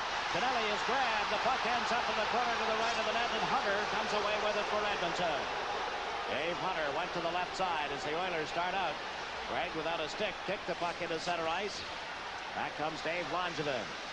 Langevin to John Tonelli. Ahead to Trottier, who's just stepped out of the box. A minute remaining in the Islander power play now. Islanders lost the puck, and Gregg has cleared it into center ice. Here's Danny Potvin over to Persson. Persson spins away from the forechecking of Hunter. Stefan Persson drops it back to Potvin. Cuts to the right side, got away from Hunter. Into the Edmonton zone with a shot. Stick hand save by Moog. Bossy moved in. The stick was chopped out of his hands, and the Oilers clear it to the blue line. And then bouncing off Hunter, and he manages to recover and clear it down the ice. Half a minute remaining in the major penalty to Anderson. It is Islanders 3, Oilers 2. Trottier down the left side. Across the Edmonton line. Trottier unable to get around Fogelin, but back of the net to pass around the boards to Clark Gillies. Gillies unable to get it to the blue line in the first attempt. Now Persson holds it in, gave it to Gillies. He shoots, that went wide. Potvin from the left point. Danny Potvin takes a look. It's long shot, a stick saved by goaltender Andy Moog. And here's Messier shooting it out. Held in by Persson at the right point over to Potvin. Bounced off his stick, and Anderson has cleared it.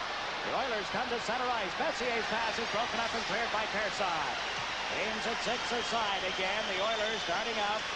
Kevin Lowe up the right wing to Anderson. Into the Islanders zone. He shoots Smith, the stick save. And there's Wayne Sutter feeding it up the middle. Down into the Edmonton zone. Wide of the net. Moog out of the goal to clear the puck to Lowe. Kevin Lowe knocked off the puck.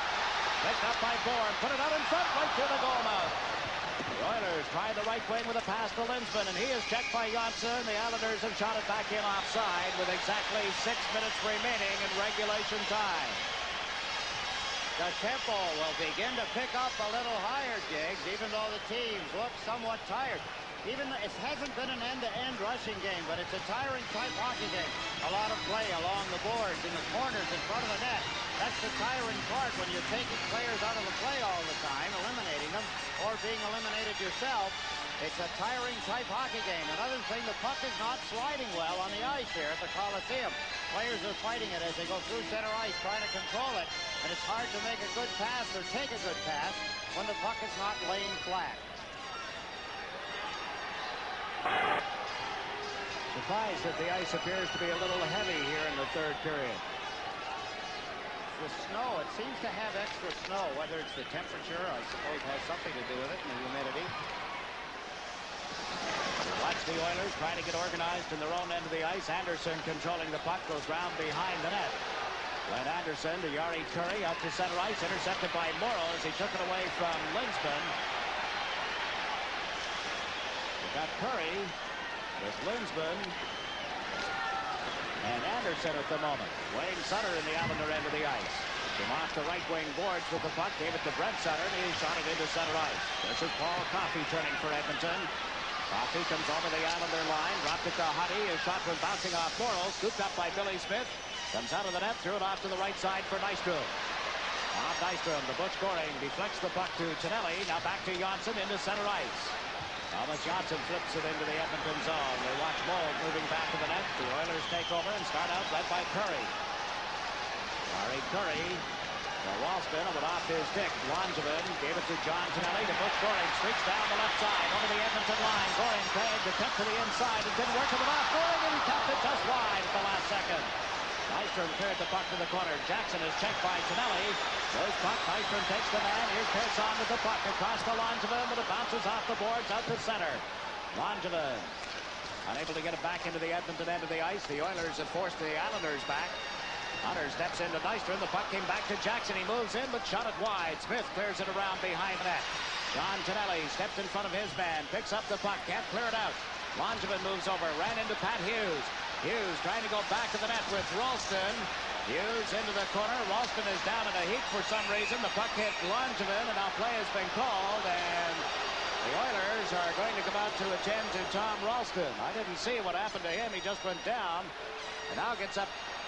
Apparently he felt that he was going to get a penalty. He gets up swinging his arms like that didn't work. Well, that's the problem, and the referee has to play it that way, Jakes. Watch Ralston, 24 now, as he goes. There it is. Langevin's stick inadvertently caught him along the side of the face. Ralston, that shouldn't put a player down, but maybe Ralston is affected by a stick in the face in such a manner. That's the individual thing about the game. Some players that wouldn't bother, and some it does.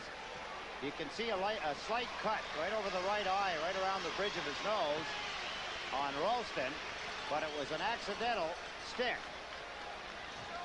as Dave Langevin's stick was bounced into the face of Ralston. Now 4 minutes and 15 seconds remaining in regulation time. The Islanders 3, the Oilers 2. It's at this point, Jakes, that the Islanders on the bench are talking about it. Let's not kill the clock in our own end of the ice. We've only got a shift apiece is what they're talking about. Let's everybody give their most. Play it down in Edmonton's end of the ice. They need 2 goals to win. 1 to tie. Now Trottier with the puck. It's into the center ice area. Bossy picks it up, shoots it in around the boards. Messier chasing it. Morrow came in off the right point. But Messier has been able to shoot it into the Islanders zone. Now less than 4 minutes to play as Potvin dumps it into center ice. Vogelin across the low. Up the left side to Messier. Rink wide to Gretzky. Wayne Gretzky shot his tip. Billy Smith got in front of that. Here's Lumley trying to set one up. Centers off Smith, and Bossy fed it ahead to Kaller. And there's Kaller. The Trottier. Ryan Trottier giving it to Morrow. Off the left wing boards to the Edmonton blue line. Taken by Lee Vogelin with 3.5 minutes left. Vogelin to Lumley. Tipped it in right to Billy Smith. But offside, they're calling a 2-line pass against the Oilers. The clock shows 3 minutes and 27 seconds left in regulation time.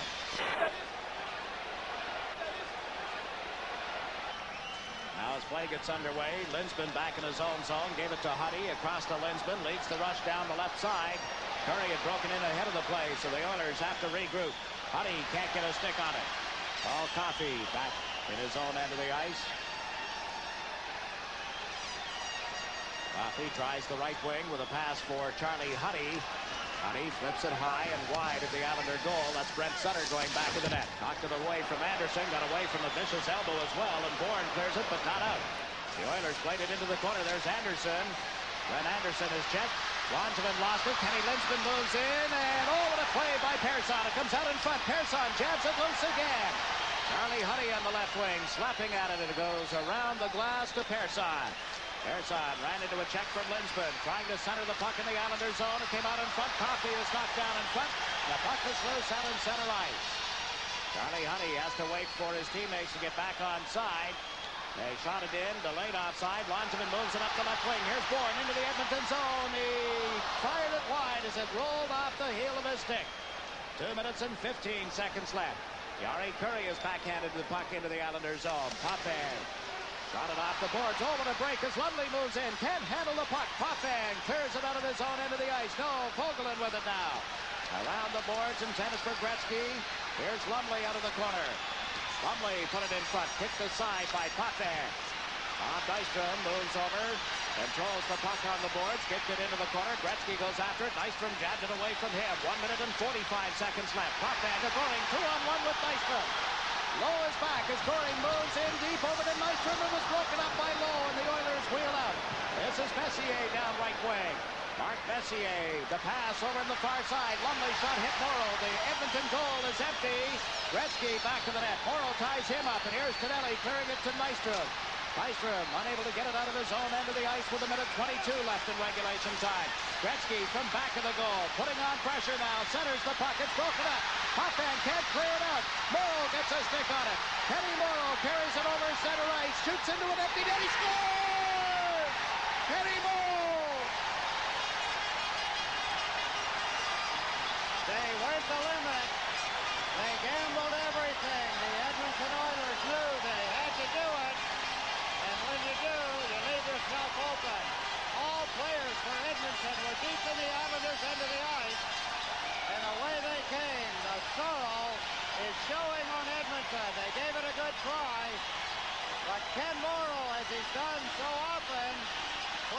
position perfectly. Stole the puck. He's tired. He's trying to get out of the end. He gains the red line and then lets it fly right in the middle of the net. Dead center. Ken Morrow's shot. His 5th goal of the playoffs has put the game almost out of reach of the Edmonton Oilers. 1 minute and 9 seconds as Ken Morrow lets fly to the open net, and it's in the net. 4-2 now for the New York Islanders.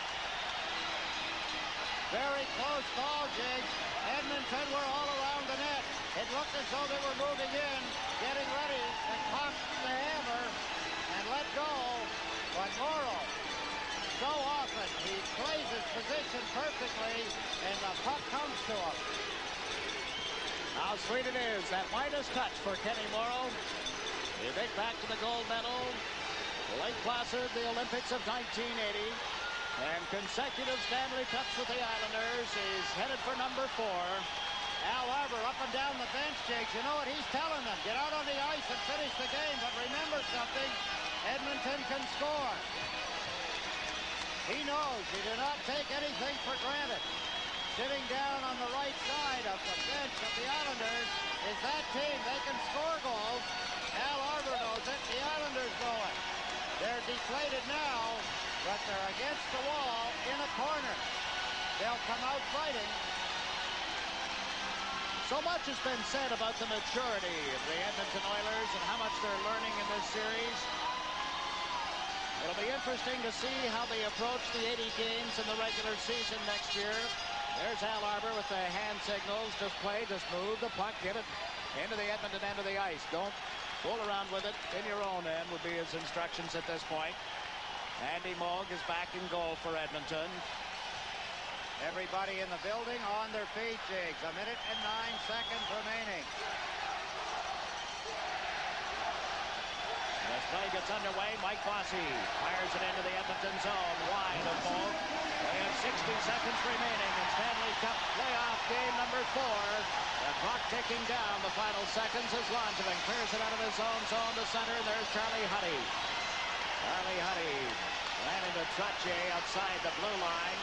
Now Bossy picks it up, takes a look, fires it to the open wing. Coffey with 40 seconds left. Got it back into the Islanders zone. About Trottier to Keller. They volleyballed it around a little bit, and now it's cleared to the right side for Coffey. Offside. It was delayed and cleared into center ice. Picked up by Trottier. He's into the Edmonton zone with Keller. The pass was there. Keller poked at it and went off Bold stick hand. Andy Keller. Check to the Edmonton end. Recovered the puck. Then was taken to the boards. Forced to freeze it. The puck comes loose with 13 seconds left. Anderson can't pick it up. We have 10 seconds left. The Islanders are going to win the Stanley Cup in a sweep of the Edmonton Oilers. Here's Gretzky with a shot. Billy Smith, the glove save. On it, threw it off. 6 go up in the air. This game is history. And the Islanders have won the Stanley Cup for the 4th consecutive time in a sweep. A year ago over Vancouver, a sweep tonight over the Edmonton Oilers. And congratulations being given to one another. They as a team overcame adversity too. You think back to the season they had, there were times when you said, what's happened to the New York Islanders? Well, when they put the money on the line, 18, they came through again. They did. They've done it before, Jake. They're a tough hockey team. There goes Billy Smith to the dressing room, and he has been just announced as the Conn Smythe winner. How could you not pick him with all of the great hockey players they've had? The historical handshake, but Billy Smith consistently beat everybody he played against.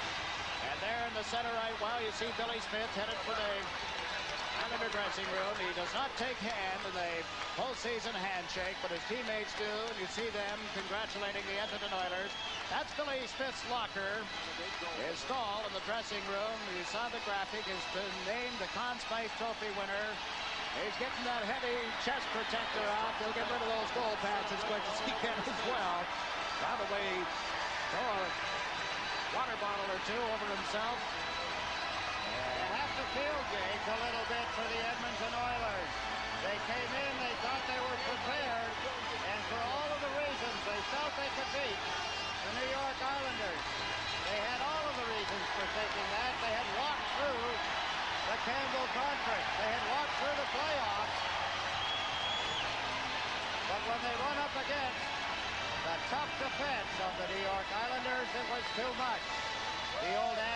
that the best defensive team generally takes the Stanley Cup. There it is. Ryan Crotche waving over it.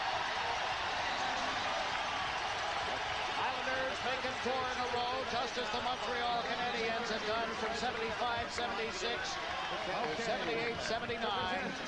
And now the president of the National Hockey League, Mr. John A. Ziegler Jr., is there to present the trophy to the Islander captain, Denny Potvin. And it's home again on Long Island for the 4th consecutive year. 18. It would almost appear that nobody's going to be able to take it away from them, Jake, but they have been outstanding. They go back, and when they started against the Washington Capitals back in early April, everybody felt, a lot of people felt, that if they continued to play the kind of hockey that they were playing during the regular season, that the Washington Capitals would claim victory over the New York Islanders. It was time for them not to have the Stanley Cup. But they turned the tide on everybody. They got together. They decided that they wanted it bad enough. They decided to make the sacrifices that it takes to win the Cup. They knew what the sacrifices were. They were willing to do it. As the Cup is carried by each member of the New York Islanders, quite an honor, quite a feeling when they look back, they reflect back, and think back of the long 80 games. The cheer behind us is the public announcement that Billy Smith has just been awarded the Conn Smythe Trophy as the best and most outstanding player in the National Hockey League playoffs. There is happy Al Arbor. 4 straight Stanley Cups as he heads to the dressing room to share all of that with his teammates. Ryan Trottier, Dwayne Sutter doing a dance in the center ice area. John Pickett, of course, he'll join the team down in the dressing room to congratulate each member. Proud of the fact that John Pickett has been chairman of the New York Islanders through 4 straight Stanley Cups. He actually rescued the team. There he is with the captain, Dennis Potvin. What a standout in the playoffs for Dennis Potvin. Did not have a good season, but more than made up for it in the playoffs. The great old Stanley Cup. Only the Montreal Canadiens have won it more consecutive times. The Islanders in 4 straight times. That's Greg Gilbert with the cup. He is as much a part of it as Mike Bossy. That's the way the Islanders feel about their teammates. Everybody shares equally in the glory of winning it. It all stretches back to early October. At training camp, that's what the players talk about. They talk about getting ready, playing the season, and they all have the same thing in mind. Every member of the 21 teams to win the Stanley Cup. And it's over here tonight. Sitting along with me, a gentleman that has a lot to do with the New York Islanders and the Stanley Cup. We'll get to him when we get back. You're watching Stanley Cup final action on Sports Channel. With me at this time, Fran Purcell, and we're going to get to Fran Purcell, but we're going to tune in on the Conn Smythe awarding. Let's go to the Conn Smythe. It's always a pleasure to reward excellence and a pleasure to introduce the president of the National Hockey League, John Ziegler, who will present the 1983 Conn Smythe Trophy to Billy Smith of the Islanders. David, you know, in a series that really featured superstars, it's very tough to excel in that competition. But there was no question as to Billy Smith. And I think from the beginning to the end, Bill, we were very proud of you for hockey, the excellence you showed. You led your team. We're very proud to present you the Conn Smythe Trophy. You really deserved it. And I know it's a team award, but you really led this team to this victory against an excellent hockey team, the Edmonton Oilers. Thank you very much. And all I got to say is there's probably a lot of people back in Canada will be turning over in their bed with me winning this tonight. No, not at all. Not at all. To me, it was the dream matchup, Dave, as everybody called it. Shorter dream than a lot of us thought. Well, of course. And I think the reason that it was shorter than anybody thought was this fellow right here, and that's why he deserved the trophy. Okay, John, He took the game away from him. I know you'd like to congratulate the other members of the Islanders. I want to just ask a couple of questions of Billy Smith. You mentioned you related to the controversy that you seem to cause. Tell us about the major penalty to Anderson. Well, I did the same thing that Gretzky did to me to draw 5 penalties out. When I hit Gretzky in Edmonton, he rolled around and cried like he was dying. So when he hit me tonight, I said, hey, I may just well do the same thing. So that's what I did. I threw myself on my back and I squirmed. Incidentally, he got 5 minutes. So all I want to tell the people in Canada and all over the world, 2 can play that game. After Game 3, I asked you who you thought should win this. You named Bob Bourne, you named a few others, but those of us who are close to this trophy suspected you'd be here to be the winner. I'm very pleased to win it, and let's face it, I did want to win it, but I also wanted to bring attention to other teammates on my team that I thought excelled when they were needed. Like when Brian Truddy was out, nobody carried this team more than Bobby Bourne. Penalty killing, Butchie Goring, Billy Carl.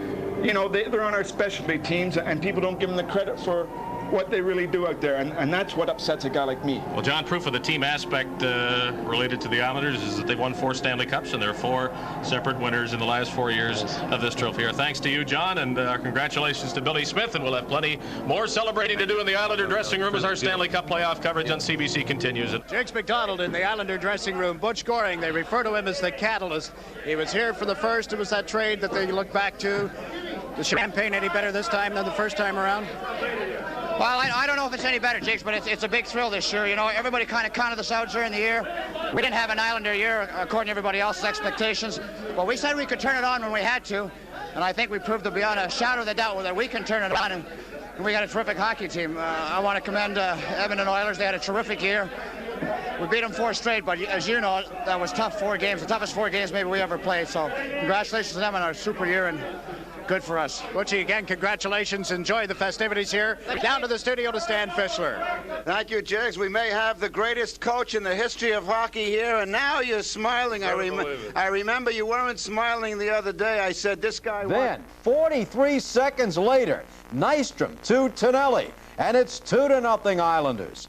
Then, 54 seconds later, Trottier, look at this pass, to Bossy, 3-0 Islanders. But Edmonton came back. It's now 3-2. 1:09 left in the game. Kenny Morrow, 90-footer open net.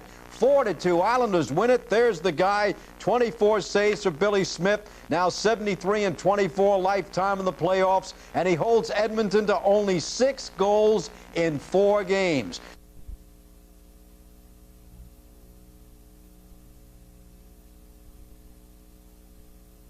Was there any special strategy that you had going into the 3rd period with Edmonton coming back so strong? Well, we didn't want to lose our composure. We wanted to go after them. We were a little tired, but we wanted to go after them and try to create, you know, not wait for them to come to us, try to create some things. But we were a little tired at times, and we let them come to us a little bit too much, but we hung tough.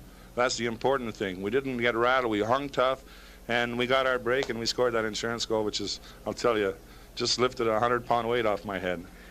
The man with all the character that epitomizes the Islanders, the coach, Al Arbor. Now to Richie Powers. Well, I've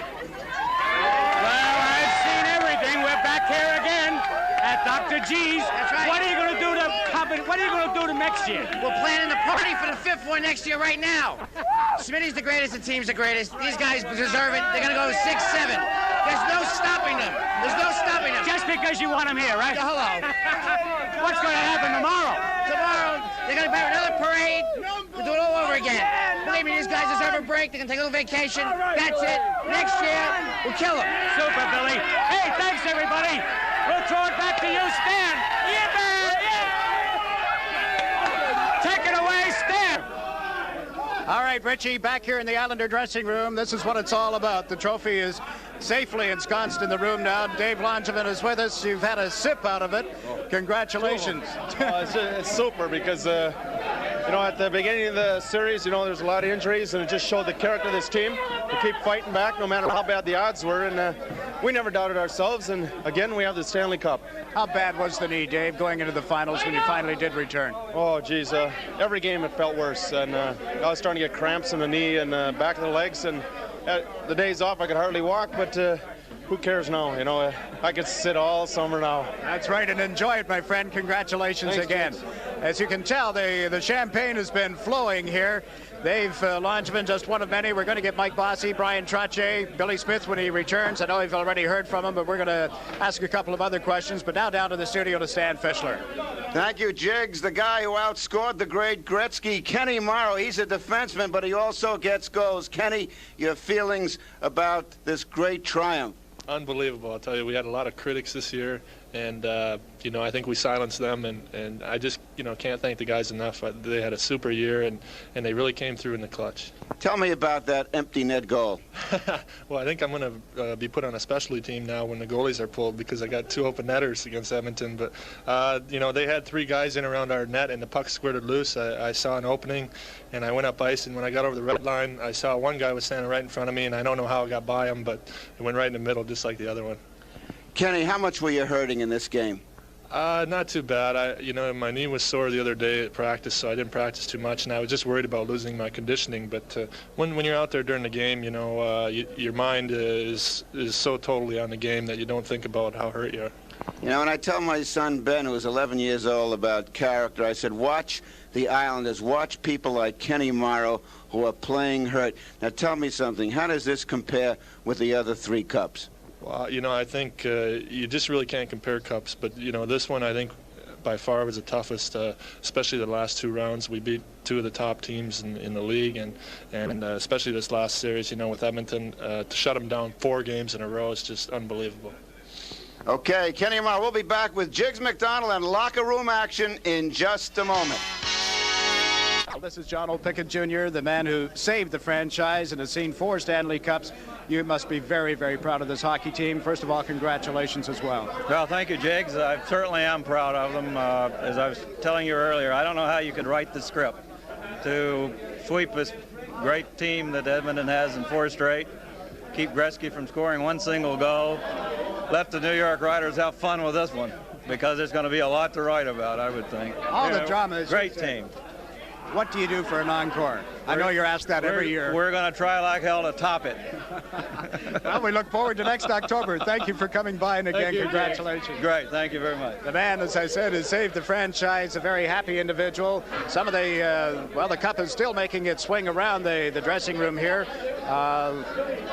We've got Thomas Johnson back here. We've got several of the others. Ed Westfall, I believe, is still up in the broadcast booth. Let's join him. Eddie? Thank you, Jiggs. And with all the fun you guys are having down here, I've got a special guy who's been an Islander fan since day one. And you know, with all the hoopla that goes on behind the Stanley Cup, you had to sit on the fence, Fran Purcell.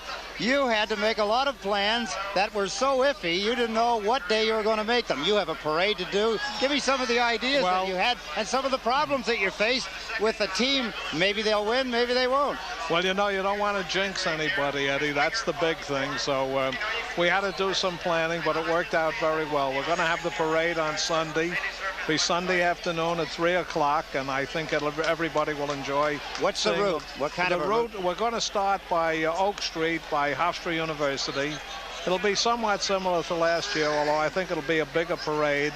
And we're going to go down the Hempstead Turnpike there. And I think everybody will enjoy it, Eddie. But we've been sort of sitting on the fence, and this is a great victory. And I think the entire management, John Pickett and Al Arbor and Bill Torrey, deserve a great deal of credit, as well as the players themselves. I know you enjoy the hockey. Did you think for a minute that the Islanders would sweep a team like the Edmonton Oilers? No. When you figure that Wayne Gretzky was shut out, it's just inconceivable that could happen. But the Islanders played super. I think naturally everybody looks for the offense, but the defense was absolutely super. We often hear about the identity that the Islanders bring to the area, Nassau County, actually all of Long Island, Suffolk County. What really does that mean to a community or the island in general, winning Stanley Cups and bringing that recognition? It means a lot more than anybody realizes. Just their impact here has been absolutely unbelievable. And now, Eddie, we look forward to number 5 next year. County Executive Fran Purcell, we thank you for coming by. Let's go back down and join Stan Fischler. Thank you, Eddie. I'm going to have the captain of the 4th straight Stanley Cup winner, Denny Potvin, right after this message. here. The Islanders won 16 straight series in the playoffs. They have won their 4th straight cup, and the man, the captain, the courageous leader of the team, Denny Potvin. And Denny, you are now beyond Doug Harvey. You have done things that Bobby Orr never did. Only 2 cups were off 4 for you. You may be the greatest defenseman of this greatest of all teams. What's going on inside? A tremendous amount of pride, Stan, I have to tell you, because this team is the best team I feel that has ever skated. And I think I'm quoting you. Denny, the feeling going into that 3rd period, a lot of people were on pins and needles. What was going on in the Islander dressing room? It was a little uncomfortable, I have to tell you, because I don't think that we felt that strong. I think we had a little bit of doubt. We felt that it was probably going to be a tight one all the way through.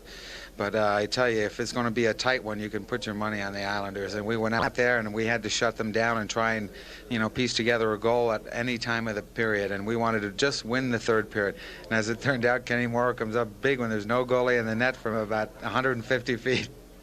Denny, I read today you said that it would be almost impossible for the Edmonton Oilers to come back, and I said, uh-oh, that might be a jinx. But you knew what you were talking about. What were you thinking when you said it? We're ahead 3-0 in the series.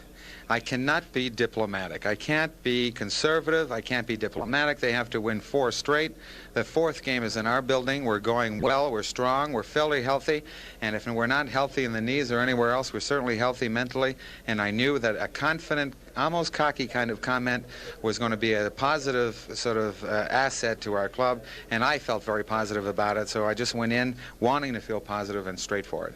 Denny Potvin, the symbol of the Islander greatness. And now back to Jiggs McDonald. Thank you, Stan. As you see, the Sutter brothers have arrived on the scene. Congratulations, guys. When did you realize it was all wrapped up, Brett? Well, when Kenny scored that goal, it was a tough game all the way, and I was very happy we won. You guys came together with Bobby Bourne late in the season. Was the injury to Clark Gillies what really turned the line into what we saw in the playoffs, or was it something else? Determination, maybe? Well, I think we all realized, the whole team, that playoffs were coming around. We all had to do our jobs and, help the team out as much as we could. And get a little helping hand from Mike Bossy. Yeah, and, we played well as a line, but the whole team played well. We'll take the credit as a line, but I'll also give the credit to our whole team because we played super as a team. Don't run away. I want to talk to the elder Sutter for a minute. What's going to happen to this fuzz on your face now, Dwayne? Brent, it's coming off right away. It's right away. What's the feeling like going through right now when you think of the folks back home in Viking and all those people in Edmonton that were yelling at you? All right, Brent. It feels great, Jakes. It feels great, doesn't it, buddy? Well, about like my Hi, Kathy. Hi, Kathy Belbo. All right, keep talking to me now. Don't run away. It feels great, to beat a team as good as Edmonton, and now that it's our fourth cup, we have to be recognized as one of the best. And that's what we are, one of the best. No question about that. Richie, what's happening over there at Dr. G's? Well, as I said before, I've seen everything. I've been down the sports road an awful long time, but nothing beats this. It's now after 11 o'clock. People have been here since 4:30, and they're still walking around. And the plan is to stay until tomorrow at 4:30 and then have lunch. Well, from Dr. G's, 4 years in a row, running out of voice. Back to you, Jiggs.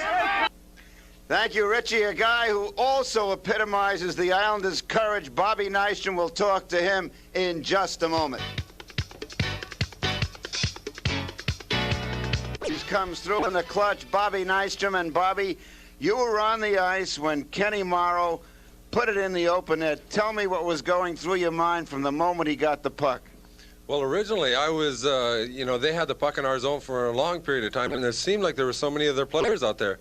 But when we started skating down the ice, I expected Kenny to give the puck to either Johnny or myself, and then when he shot it in, I said, Kenny, what are you doing? And I didn't realize the net was wide open, and he put it in the net, and I was just thrilled. I really didn't realize the net was open. I figured we were on a 3-on-2, and we were just going to try to go in and keep it in their zone. But when I saw that puck go in the net, it was just fantastic. A lot of you people do not know that Bobby Nystrom was playing hurt. He was injured in the second period. What happened? Well, I gave the pass to Johnny, and I broke for the net, and Linsman was sort of hooking me, and I sort of fell over the goaltender, and I hit the back of my head into the goalpost, and I sort of lost it for a little while. I couldn't focus my eyes, and I was getting like a little flashing in front of my eyes. But I stayed in the dressing room, and they gave me some oxygen and some ammonia, and things cleared up, and I was a pretty good cheerleader in the third period. Bobby Nystrom and all you fans, when this series started, the great so-called genius you're looking at said it would go 7 games. I thought it would go 7 games. What did you think? Well, truthfully, Stan, I didn't really feel that we would sweep them, but, you know, when we won that first game and Smitty just frustrated them, I really felt that, hey, we'll go for the second, we'll go for the third, and you just play it 1 game at a time. But when we went into the series, we had heard so many stories. Oh, Edmonton is awesome, and they're, you know, J.P. Parise told me that they were just tremendous, and, you know, you start to think a little bit, but, you know, our guys came through. Just a great group of guys.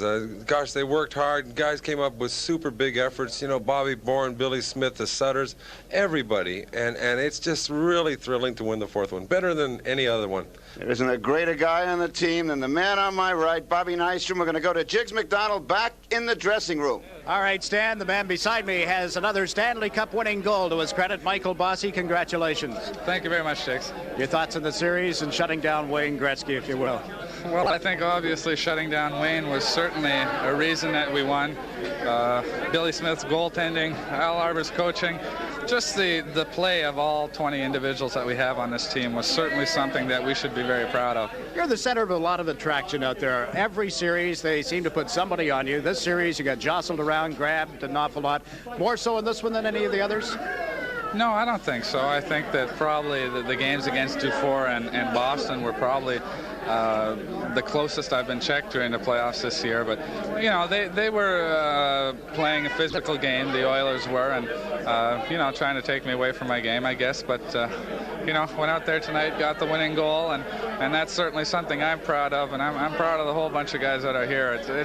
It's got to be the best cup that we've won so far, to beat the Oilers 4 straight, to come back from what everyone classified as a miserable season. I think the guys are very happy about this one. I know you don't set goals for yourself, Mike, and I hope I'm not putting words in your mouth, but where does Stanley Cup 4 fit in with the overall game plan for Mike Bossy's career?